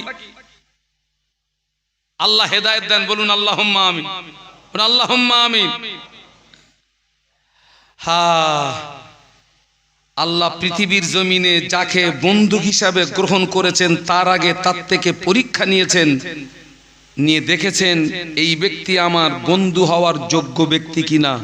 হযরত ইব্রাহিম খলিলুল্লাহ, খলিলের বাংলা মানে বন্ধু, আর হাবিবের বাংলা মানে বন্ধু। খলিল মানে বন্ধু, হাবিব মানেও ইব্রাহিম নবী খলিলুল্লাহ আর আমাদের নবী হাবিবুল্লাহ। সুবহানাল্লাহ বলবেন, একটু মহব্বতে বলুন।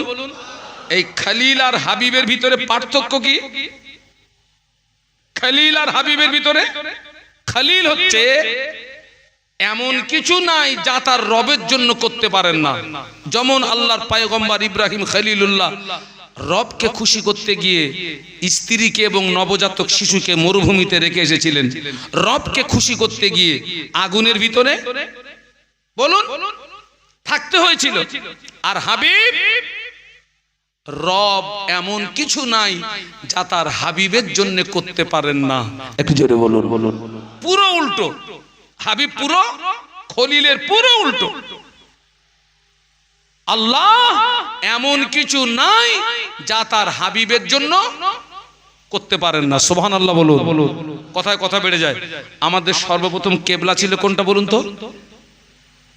ওই বাইতুল মুকাদ্দাস, যেটা কোন শয়তানদের দখলে। আল্লাহ নবী 16 থেকে 17 মাস নামাজ পড়েছিলেন বাইতুল মুকাদ্দাসের দিকে ফিরে। আল্লাহ নবী বাইতুল মুকাদ্দাসের দিকে ফিরে নামাজ পড়ছেন ঠিকই, কিন্তু বারে বারে আসমানের দিকে ফিরে ফিরে তাকাতেন আর মনে মনে হতো, আল্লাহ বাইতুল মুকাদ্দাসটা কেবলা না হয়ে কাবা শরীফটা যদি আমার জন্য কেবলা হতো, মনের দিক দিয়ে খুব তৃপ্তি পেতাম, আনন্দিত হতাম, খুশি হতাম। অন্তরের খবর, মনের খবর রাখে কে? একটু জোরে বলুন। নবী যে কাজে খুশি, জবান খুলে বলুন, নবী যে কাজে খুশি। আল্লাহ নবী 4 রাকাত যোহরের নামাজ বাইতুল মুকাদ্দাসের দিকে ফিরে নিয়াত করেছেন। ও খড়মপুরের যুবকেরা, ও খড়মপুরের মুরব্বীরা, ও খড়মপুরের মা বোনেরা, আল্লাহ নবী 4 রাকাত যোহরের নামাজ বাইতুল মুকাদ্দাসের দিকে ফিরে নিয়াত করেছেন। কিন্তু নবীর মনে মনে হচ্ছে, আল্লাহ পাক বাইতুল মুকাদ্দাসটা কেবলা না হয়ে বাইতুল্লাহটা যদি কেবলা হতো, কাবা শরীফটা যদি কেবলা হতো, আমি খুশি হতাম, আনন্দিত হতাম। নবী যে কাজে রাজি, হাবিব যে কাজে রাজি, স্বয়ং আল্লাহ পাক ওই কাজে রাজি। আল্লাহ সঙ্গে সঙ্গে জিবরাইল মারফত কোরআন নাজিল করলেন।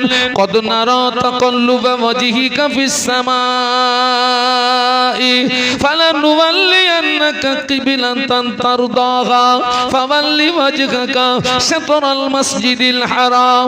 আল্লাহ পাক জিবরাইল দিয়ে ওহী নাজিল করলেন, ও জিবরাইল যাও, আমার নবী নামাজ পড়ে বারে বারে আসমানের দিকে ফিরে ফিরে চায়। আমার নবীর মনে মনে হচ্ছে বাইতুল মুকাদ্দাসটা কেবলা না হয়ে কাবাটা কেবলা হলে আমার নবী খুশি হতো। ও জিবরাইল, আমার হাবিব যে কাজে খুশি, আমি আল্লাহ ওই কাজে খুশি। আমার হাবিবকে গিয়ে বলো, আমি আল্লাহ পাক আমার হাবিবের জন্য আমি কাবা শরীফকে কিবলা বানিয়ে দিলাম। একটু মহব্বতে বলুন না।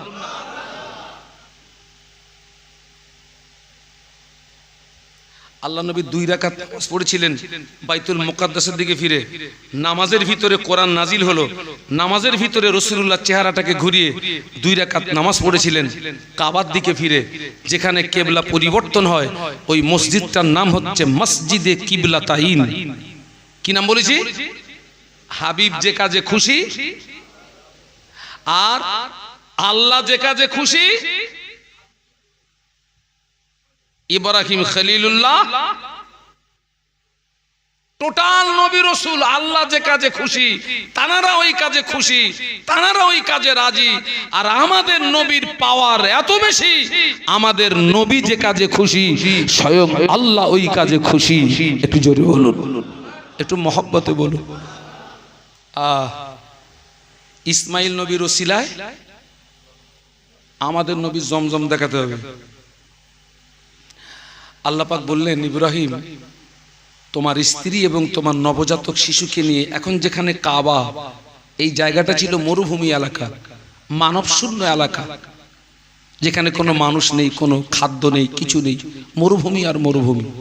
আল্লাহ বললেন তোমার স্ত্রীকে আর তোমার নবজাতক শিশুকে ওখানে রেখে এসো। আল্লাহর পয়গম্বর একবারও কিন্তু প্রশ্ন তোলেননি যে কেন আমার স্ত্রীকে আর আমার নবজাতক শিশুকে রেখে আসবো।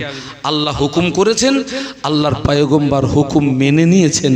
একটু জোরে বলুন, আর একটু জোরে বলুন। আল্লাহ আমাদের উপরে যে হুকুম করেছেন, আমরা সে হুকুম মেনে নিছি?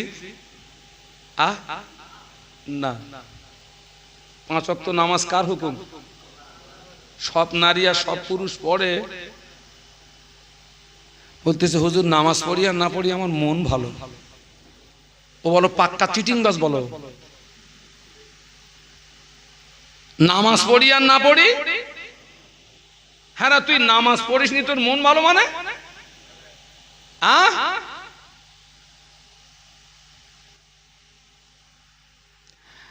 আল্লাহর পয়গম্বর স্ত্রীকে সন্তানকে রেখে চলে আসছে, কার হুকুম?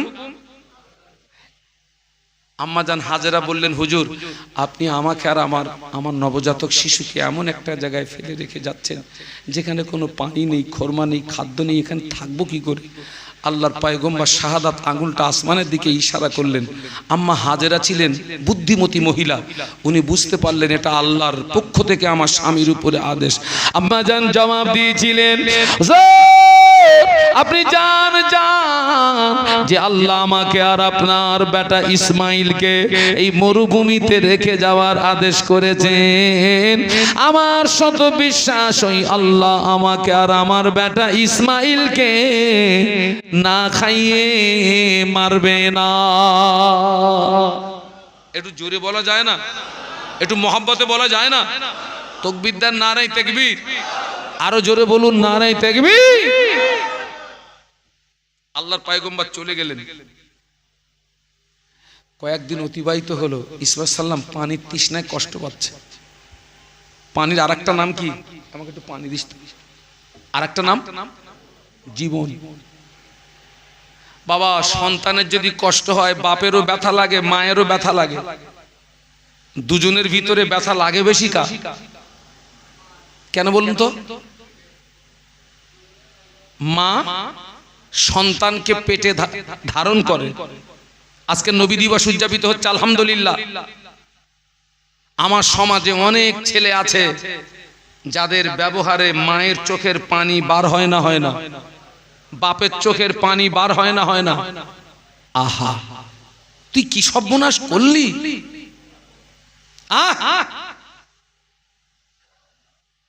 তুই কি সর্বনাশ করলি! আগে আসতে বলতে হবে? হ্যাঁ, না কিয়াম করার দরকার নেই। খোকা একটু আগে আসবি বাপ।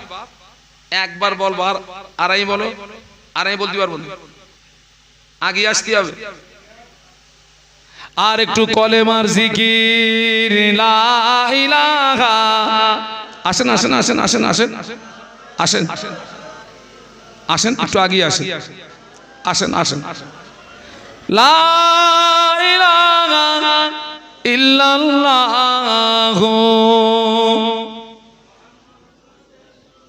আল্লাহ রে, এতগুলো মানুষ একটু জোরে জোরে পড়েন না, লা ইলাহা ইল্লাল্লাহ।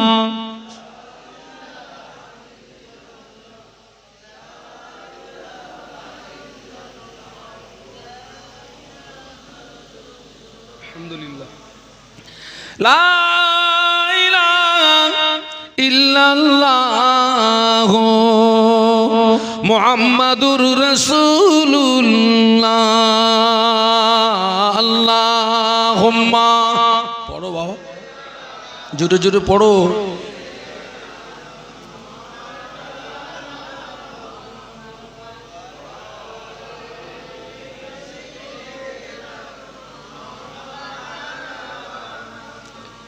ইসমাঈল আলাইহিস সালাম পানির তৃষ্ণায় কষ্ট পাচ্ছেন, মা সহ্য করতে পারছে না। এইখান থেকে আমাদেরকে একটা শিক্ষা নিতে হবে। আমাদের দ্বারাই যেন পিতামাতার মনে ব্যথা। খবরদার ছেলেরা, তোদের দুটো পায়ে ধরে বলে যাচ্ছে, আমি শাহানুর আলম, আমার আব্বাও নেই মাও নেই, দুজন কবরবাসী হয়ে গেছেন। দোয়া করবেন আল্লাহ পাক যেন আমার আব্বা আম্মার কবরকে এই মুহূর্তে জান্নাতের নূর দিয়ে গুলজার করে দেন, বলুন আল্লাহুম্মা আমিন।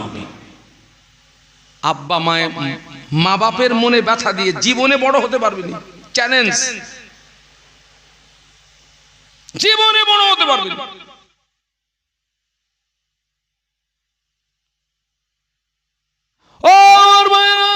আল্লাহ নবী সাহাবীদের নিয়ে বসে আছেন, হঠাৎ একজন বৃদ্ধা মহিলা আল্লাহ নবীর দিকে আসছে।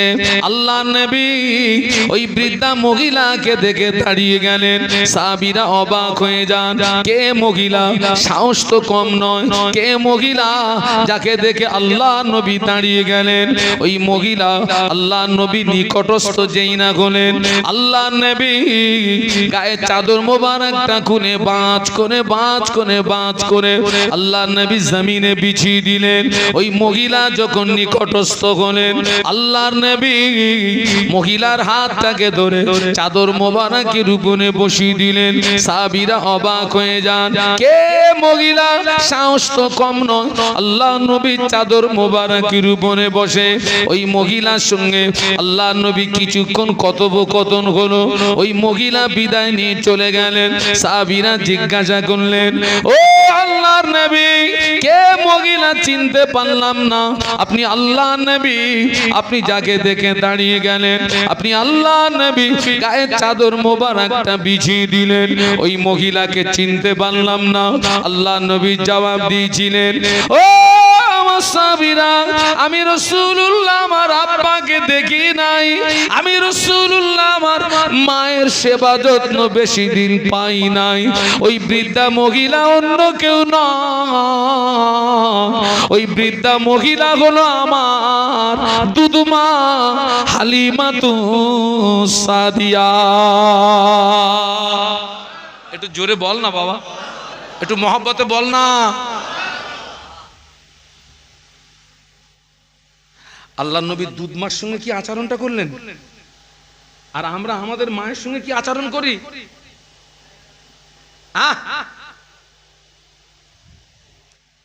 ছেলে শায়না হয়ে গেছো নাকি?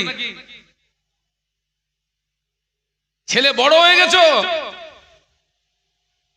এই আমার দিকে তাকান। লাউ চেনেন তো? লাউ কথা বলে না। লাউ যত বড় হোক মাল উপরে ওঠে না নিচে ঝোলে। সন্তান তুমি যত শিক্ষিত হও, অর্থশালী হও, তোমার পিতামাতার কাছে তোমাকে লাউয়ের মতো থাকতে হবে, উপরে ওঠার চেষ্টা করো না। যত বড়, যত সম্মানীয় ব্যক্তি হও। আজকের নবী দিবসের মাহফিল থেকে শিক্ষাটা নেন। আরো একটা কথা শুনে রেখে দেন, আমি শাহানুর আলম এখানে দোয়া করব, আমার দোয়া কবুল হতেও পারে নাও পারে। মুফতি সাহেবের দোয়া কবুল হতেও পারে নাও পারে। আমির সাহেবের দোয়া, পীর সাহেবের দোয়া কবুল হতেও পারে নাও পারে। 50-50 হতেও পারে নাও পারে। আলেমের দোয়া, ইমামের দোয়া, মুফতি সাহেবের দোয়া, পীর সাহেবের দোয়া, সুফি সাহেবের দোয়া, কারি সাহেবের দোয়া আল্লাহ পাকের দরবারে পৌঁছাতে গেলে কিছু পর্দা পেরিয়ে পেরিয়ে পেরিয়ে পেরিয়ে তবে যাবে তার কোনো নিশ্চয়তা নাই। ও খড়মপুরের যুবকেরা, আব্বা মা যখন দোয়া চায়, আব্বা মা আল্লাহ পাকের আল্লাহ আব্বা মা আল্লাহর মাঝখানে কোনো পর্দা থাকে না।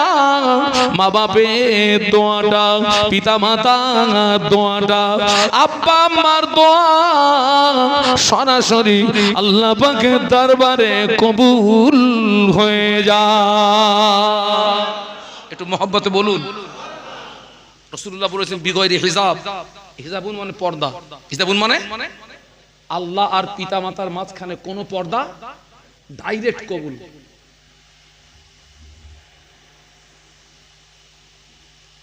জন্মদাতা মারে ডাকে এই মা, আর বউর মারে কি বলে ডাকে? আম্মা। ওরে মুগুর পেটা করার দরকার না, যাই তাই মুগুর না, ওই যে কি করে পাট বেরোয়, হ্যাঁ ওই মাল দিয়ে পিটুনোর দরকার। এই বুদো, তুই তো শাশুড়ির পেটে ছিলি। জন্মদাতা মারে বলতেছে এই মা, আর শাশুড়ি মারে আম্মা। বাপরে ডাকতেছে এই বাপ, আর শ্বশুরে ডাকতেছে আব্বাজি। আল্লাহু আকবার। ছেলের বাপ আর মেয়ের বাপ দুটো এক জায়গায় বসে খাচ্ছে, আর ছেলে খাদিমদারি করতেছে। ওনাদের দুজনের সম্পর্ক কি? বেই বেই। খাদিমদারি করতেছে কে? ছেলে জামাই। বাপের পাতে যখন ভাত শর্ট হয়ে যাচ্ছে বলতেছে এই বাপ আপ দেবো, আর শ্বশুরের পাতে যখন মাল শর্ট হচ্ছে বলছে আব্বাজি আর দেবো। ঘটনাটা 3 বার ঘটেছে। ওর বাপ তখন আর ওর বাবা সহ্য করতে পারেনি।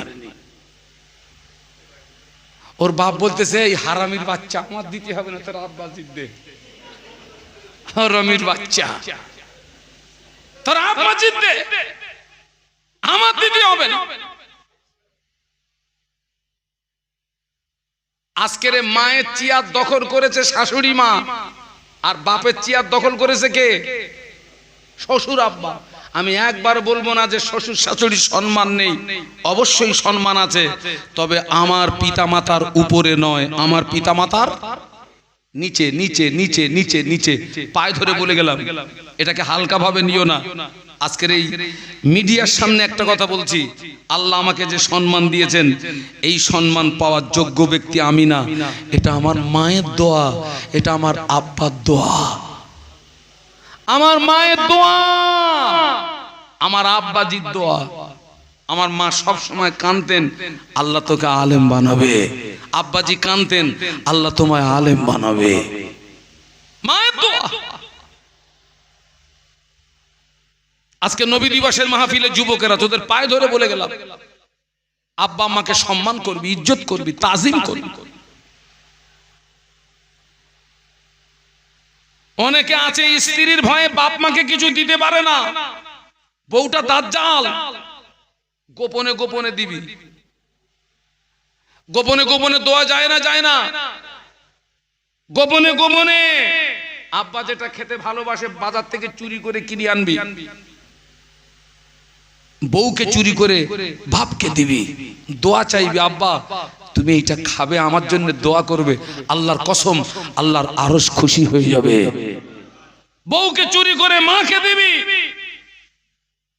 মা মা তুমি এইটা খাবে মা, আর আমার জন্য দোয়া করবে মা। আল্লাহর কসম, আল্লাহর আরশ খুশি হয়ে যাবে। আল্লাহর আরশ খুশি। এই মাহফিল থেকে শিক্ষা নাও, অজ্ঞান হারিয়ে ফেলবেন না। ইসমাইল সাল্লাম পানির তৃষ্ণায় কষ্ট পাচ্ছে। আম্মা হাজেরা সাফা টু মারোয়া, সাফা টু সাফা পাহাড়ে উঠলেন, মারোয়ার দিকে তাকাচ্ছেন, দেখছেন ওইদিকে চিকমিক চিকমিক চিকমিক করছে। দেখবেন আপনাদের এই হাই রোডে, মেন রোডে সূর্যের খুব তাপ হলে এক জায়গায় দাঁড়িয়ে দূরের দিকে তাকালে চিকমিক করে না, করে না? যেন মনে হয় ওই জায়গায় গেলে পানি পড়ে। আম্মা হাজেরা সাফা পাহাড়ে দাঁড়িয়ে মারোয়ার দিকে তাকিয়েছে, দেখছে ওইদিকে চিকমিক করছে, ছুটেছেন। মারোয়ায় গিয়ে দেখে পানি নেই, ওখান থেকে সাফার দিকে তাকিয়েছে, দেখছে এইদিকে চিকমিক করছে, ছুটছে। সাফা টু মারোয়া, মারোয়া টু সাফা, আম্মা জান হযরত হাজেরা আলাইহিস সালাম 7 বার ছোটাছুটি করলেন, পানি পেলেন না, কিন্তু দুই পাড়ের মিডিলে যখন আসছিলেন আমাদের আম্মা জান হাজেরা আলাইহিস সালাম ঘাটটা ঘুরিয়ে বেটা ইসমাইলের দিকে দেখছিলেন এই মরুভূমির কোন জীব জানোয়ার আমার ইসমাইলকে ক্ষতি করলো নাকি। আম্মা জান হাজেরার সাফা মারোয়া ছোটাছুটিটা আল্লাহ পাকের দরবারে এত পছন্দনীয় হয়ে গেছে, কিয়ামত পর্যন্তই হুকুমটা আল্লাহ জারি রেখে দিয়েছে। আজ হাজীকে সাফা মারোয়ায় সাই করতে গিয়ে আম্মা হাজেরা দুই পাড়ের মিডিলে ঘাটটা ঘুরিয়ে বেটার দিকে দেখেছিলেন। ওই ছবিটা আল্লাহর দরবারে এত পছন্দনীয় হয়ে গেল, আল্লাহ আম্মা হাজেরা স্মৃতি রক্ষার্থে আজ হাজী বান্দা উমরাকারী বান্দা সাফা মারোয়া যখন সাই করবে দুই পাড়ের মিডিলে সবুজ লাইট দিয়ে জায়গায় বর্ডার করা আছে, ওই জায়গায় একটু দ্রুত গতিতে হাঁটতে গা আম্মা হাজেরা স্মৃতি রক্ষার্থে ঘাটটা ঘুরিয়ে একটু কাবার দিকে দেখতে হয়। একটু মহব্বতে বলেন না। আম্মা হাজেরার ওই ছবিটা, দৃশ্যটা, চিত্রটা আল্লাহর দরবারে এতটা পছন্দ হয়ে গেছে, আল্লাহ কিয়ামত পর্যন্ত হুকুম জারি রেখে দিয়েছে। সাফা মারা ছুটলেন, পানি পেলেন না, হঠাৎ দেখছেন ইসমাইলের পাশ থেকে পানির ফোয়ারা দেখতে পাওয়া যায়। মহব্বতে বলতে পারলেন না? এই ছেলেরা একটু জোরে বল না। আমি অনেক আমার এই আপনার পূর্ব মেদিনীপুর আমার কিছু আপনার দাওয়াত নেওয়া আছে। আমি উঠি কখন জানেন? ফজরের নামাজের পরে। ফজরের পরে উঠি 9টা 9:30 পর্যন্ত চালাই। তো আমি যখন সেই ফজরের পরে উঠি, যখন বলি বলুন সুবহানাল্লাহ, আমার যেন মনে হয় সকাল 10টা বাজে। এখন এত তেজ তাদের, মানে তারা বক্তার কাছ থেকে ওয়াজ আদায় করে নেয়। মানে শ্রোতাদের ভিতরে যদি জাজবা এসে যায় অটোমেটিক বক্তার ভিতরেও। দরুদ শরীফ আল্লাহুম্মা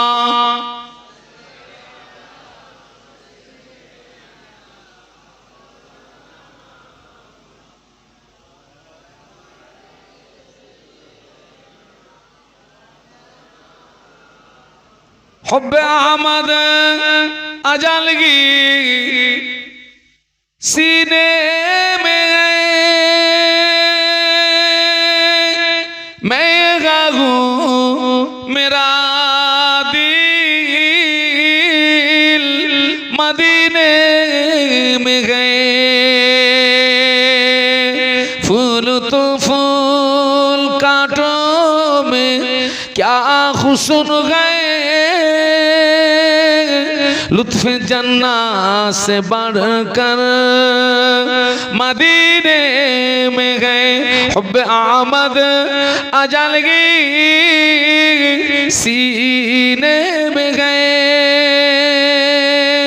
मैं गाऊं मेरा दिल मदीने में गए अल्लाहुम्मा पढ़ो बाबा।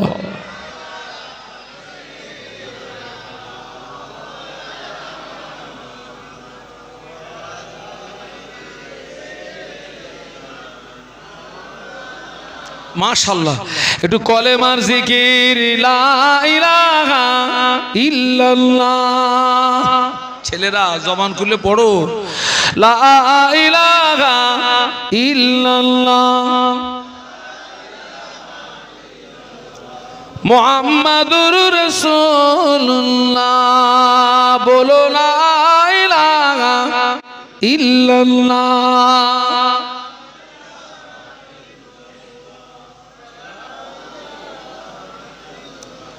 লা ইলাহা ইল্লাল্লাহ মুহাম্মাদুর রাসূলুল্লাহ। আল্লাহুম্মা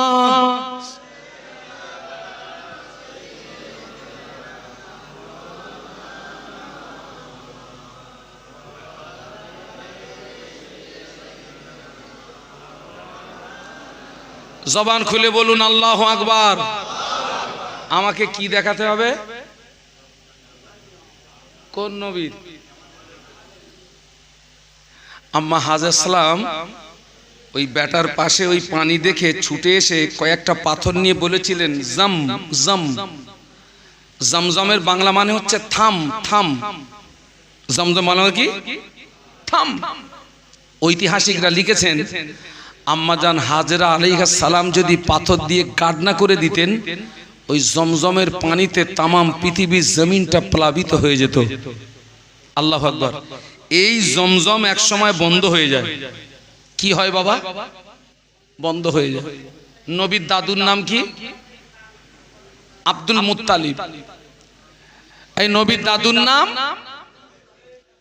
বাবা ছেলে সোনারা এই জায়গায় আয় তো, এই সামনে আয়। এসো।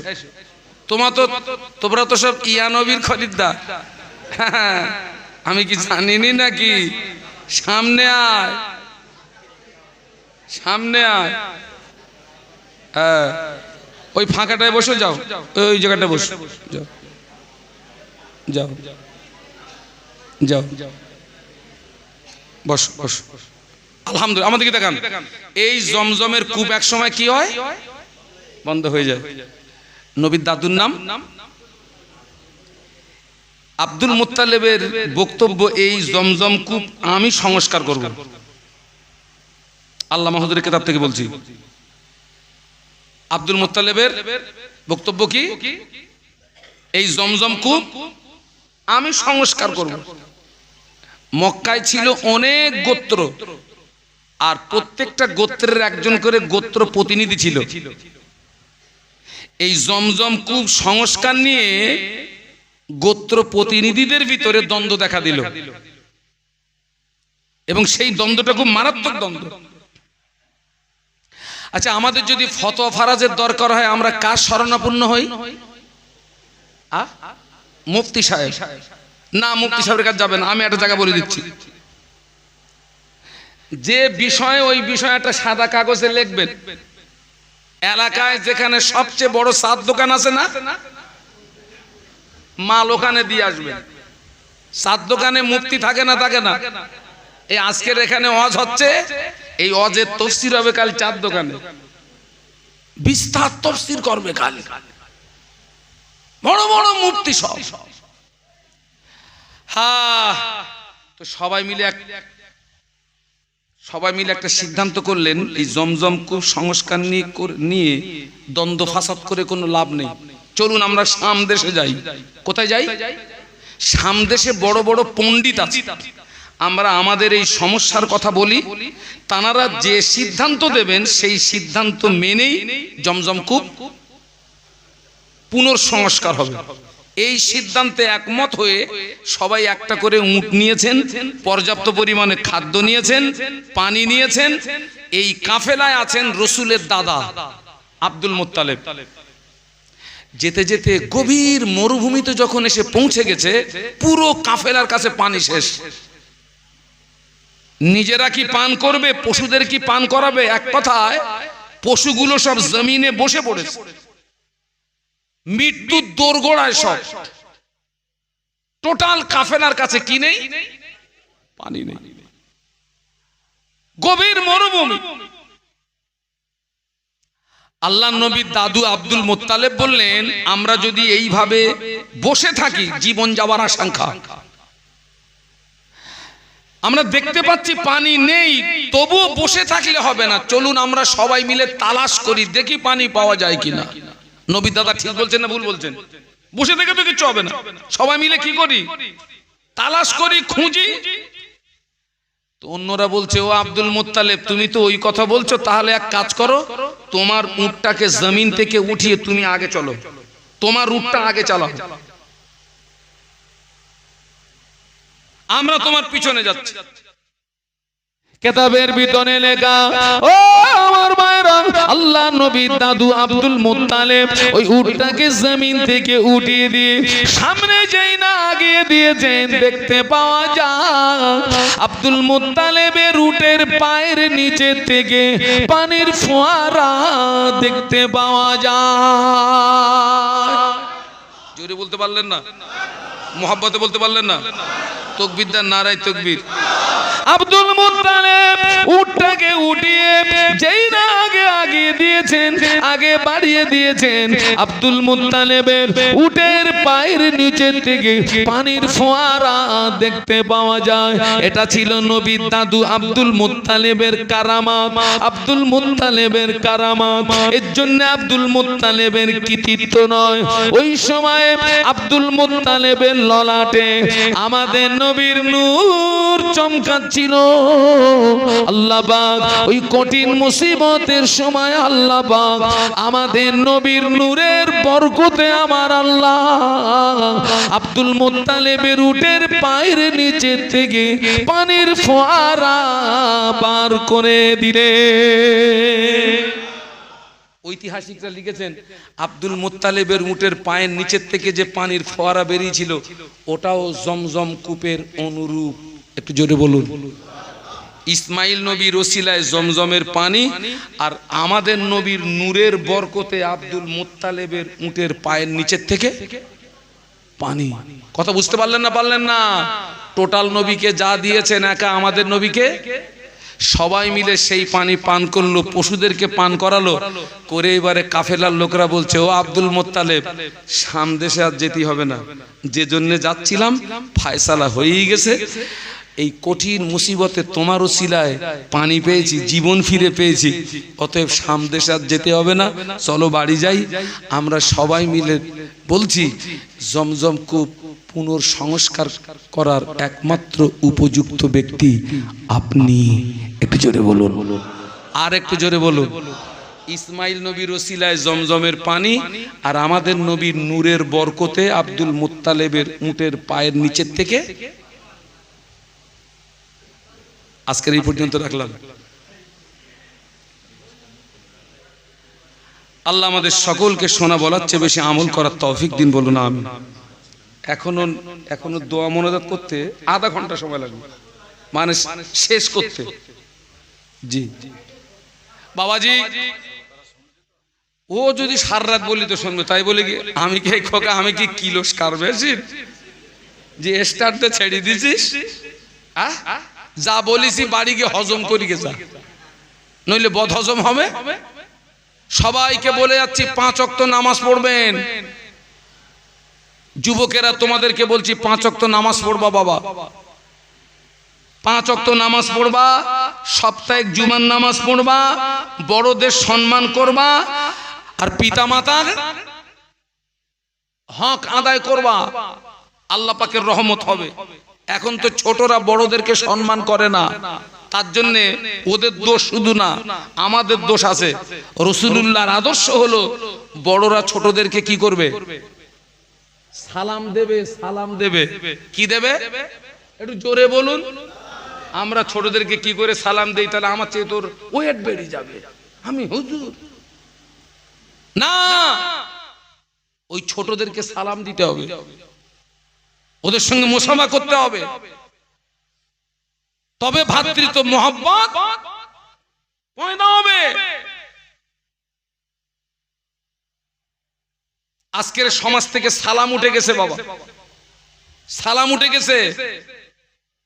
আল্লাহ নবী 1000 বছর আগে নূরের জমানে বলে গেলেন, মান তামাসসাকা বিসুন্নতি ইন্না ফাসাদি উম্মতি ফালাহু আজরু মিআতি শাগীর।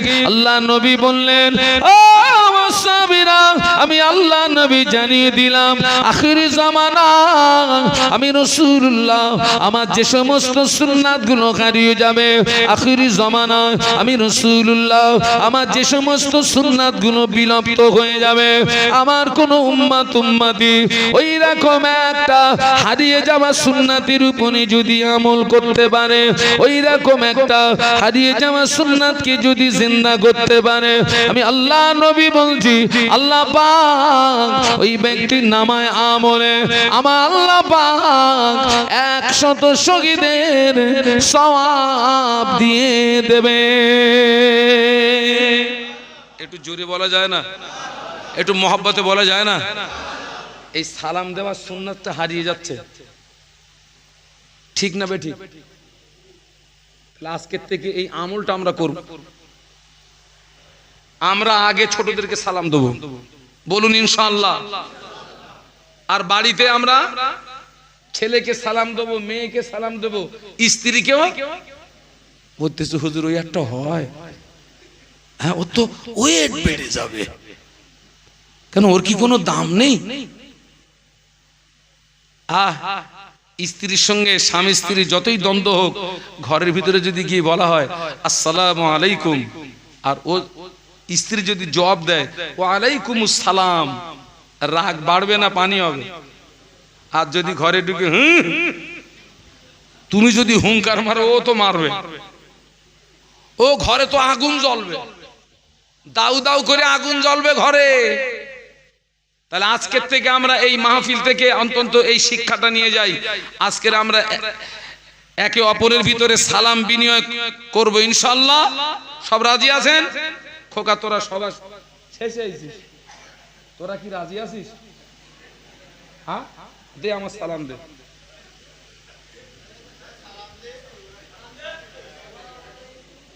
না না আপনার দিদি বলিনি, এই যুবকদের বলেছি আমার সালাম দে। দাও দাও দাও দাও। আচ্ছা ঠিক আছে, আমি তোমাদেরকে সালাম দিচ্ছি, আসসালামু আলাইকুম। এইবার তোমরা আমাকে সালাম দাও।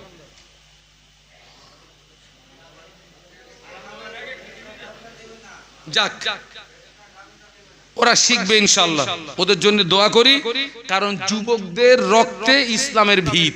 সুবহানাল্লাহ বলুন। এইরকম যুবকদের রক্তে কিসের ভিত?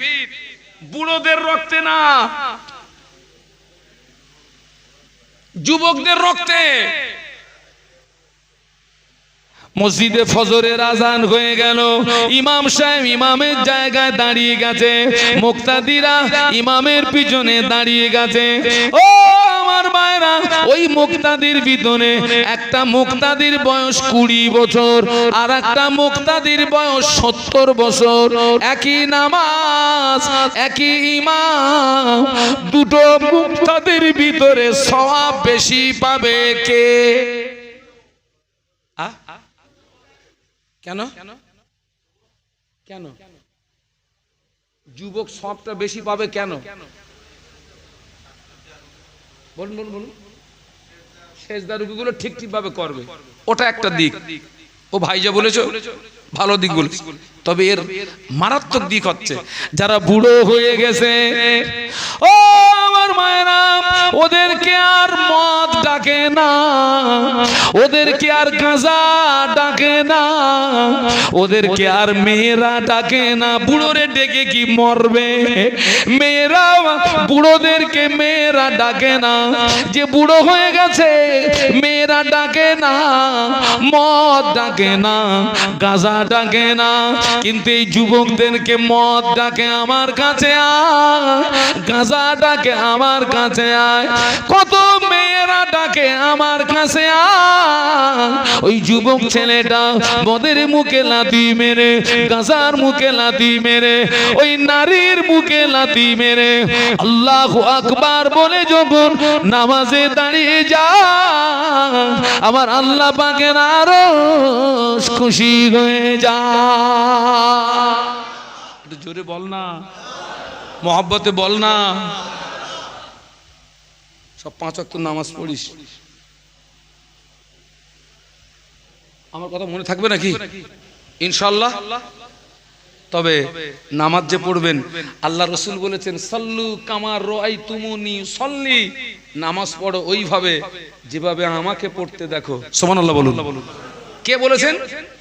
আল্লাহ রসুল বলেছেন সাল্লু কামা রাআইতুমুনি উসাল্লি, নামাজ পড়ো ওইভাবে যেভাবে আমাকে পড়তে দেখো। আচ্ছা ভাই, আমরা তো নবীর জমানার মানুষ না, আর নবীকে যারা দেখেছেন আমরা তো তানাদেরকেও দেখি নাই, তাহলে নবী কি করে নামাজ পড়েছেন আমি কি করে দেখবো আর জানবো? রসুল তো বলেছেন আমার মতো নামাজ পড়ো ওইভাবে যেভাবে আমাকে পড়তে দেখো। নবীর মতো নামাজ পড়তে গেলে হাক্কানি আলেমদের কিতাব পড়তে হবে। বসিরহাটের আল্লামা বড় মাওলানা রুহুল আমিন রহমাতুল্লাহ আলাইহি বাংলা ভাষায় নামাজ শিক্ষা লিখেছেন। ওই নামাজ শিক্ষা থেকে যারা নামাজ পড়বে ওদের নামাজটা আমার নবীর মতো নামাজ হবে। একটু জোরে বলেন না।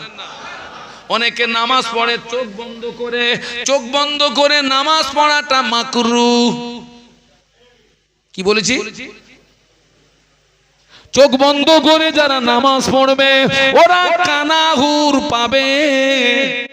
কি হুর? আল্লাহ একটা মোমেনকে 70টা করে হুদ দেবে, 70টা করে হুদ দেবে। যারা চোখ বন্ধ করে নামাজ পড়বে ওরা কানাহুর পাবে। চোখ বন্ধ করে নামাজ পড়বেন না। 2 নাম্বার হলো 1 রাকাত নামাজে সেজদা আছে কটা?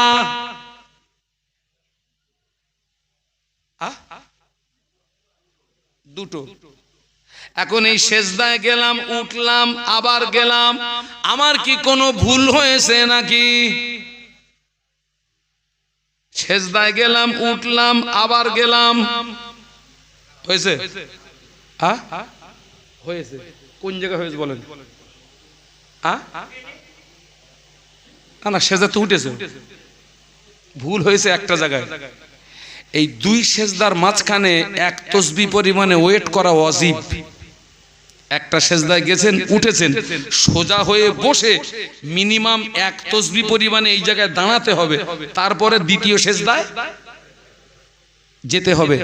এই 1 তাসবিহ পরিমাণে ওয়েট করা ওয়াজিব। আপনি ওয়েট করলেন না, সেজদা দিলেন না, নামাজ শেষ করলেন, ওই নামাজ ফাসেদ হয়ে গেল। কথাটা বুঝতে পারলেন না? পারলেন না? আমরা নামাজ পড়ি কিন্তু নামাজে যথেষ্ট ভুল। সেই জন্য দাও কিতাব দাও। হুজুর বলেছেন সল্লু কামা রাআইতুমুনি সল্লি, নামাজ পড়ো ওইভাবে যেভাবে আমাকে পড়তে দেখো। আল্লামা হুজুরের কিতাব ফলো করে যদি আপনি নামাজ পড়েন আপনার নামাজটা নবীর মতোই নামাজ হবে। একটু জোরে বলুন। আমি জলসায় হুজুরের কিতাব বিক্রি করি ভাই। হাওড়া জেলা, হুগলি জেলা, পশ্চিম মেদিনীপুর, পূর্ব মেদিনীপুর, বাঁকুড়া, হাজার কিতাব বিক্রি করেছি আমি। একদিকে দ্বীনি খেদমত, অপরদিকে আল্লামা হুজুরের কিতাব বিক্রি করলে তার রুহানি দোয়াটা পাওয়া যাবে না? যাবে না? যাবে। এই কিতাব বিক্রি করি ছেলেরা। আমরা এখনো অনেকে ফরজ গোসল কি করে করতে হয় জানি না, অনেক মায়েরাও জানে না। জি, এর প্রিন্ট 70 টাকা, আমি এটা 50 টাকায় বিক্রি করি। 50 টাকায় যদি কারোর প্রয়োজন, অনুরোধ করব ছেলেরা, যদি কাছে 50 টাকা থাকে, জীবনে অনেক পয়সা খরচ করেছিস, আমার এই সাথী ভাইয়ের কাছ থেকে 50টা টাকা দিয়ে হুজুরের একটা কিতাব নেবেন, ওই কিতাব ফলো করে নামাজ পড়বেন, নামাজটা নবীর মতো নামাজ হবে। উঠে দাঁড়ান, একটু সালাম পড়িয়া নবী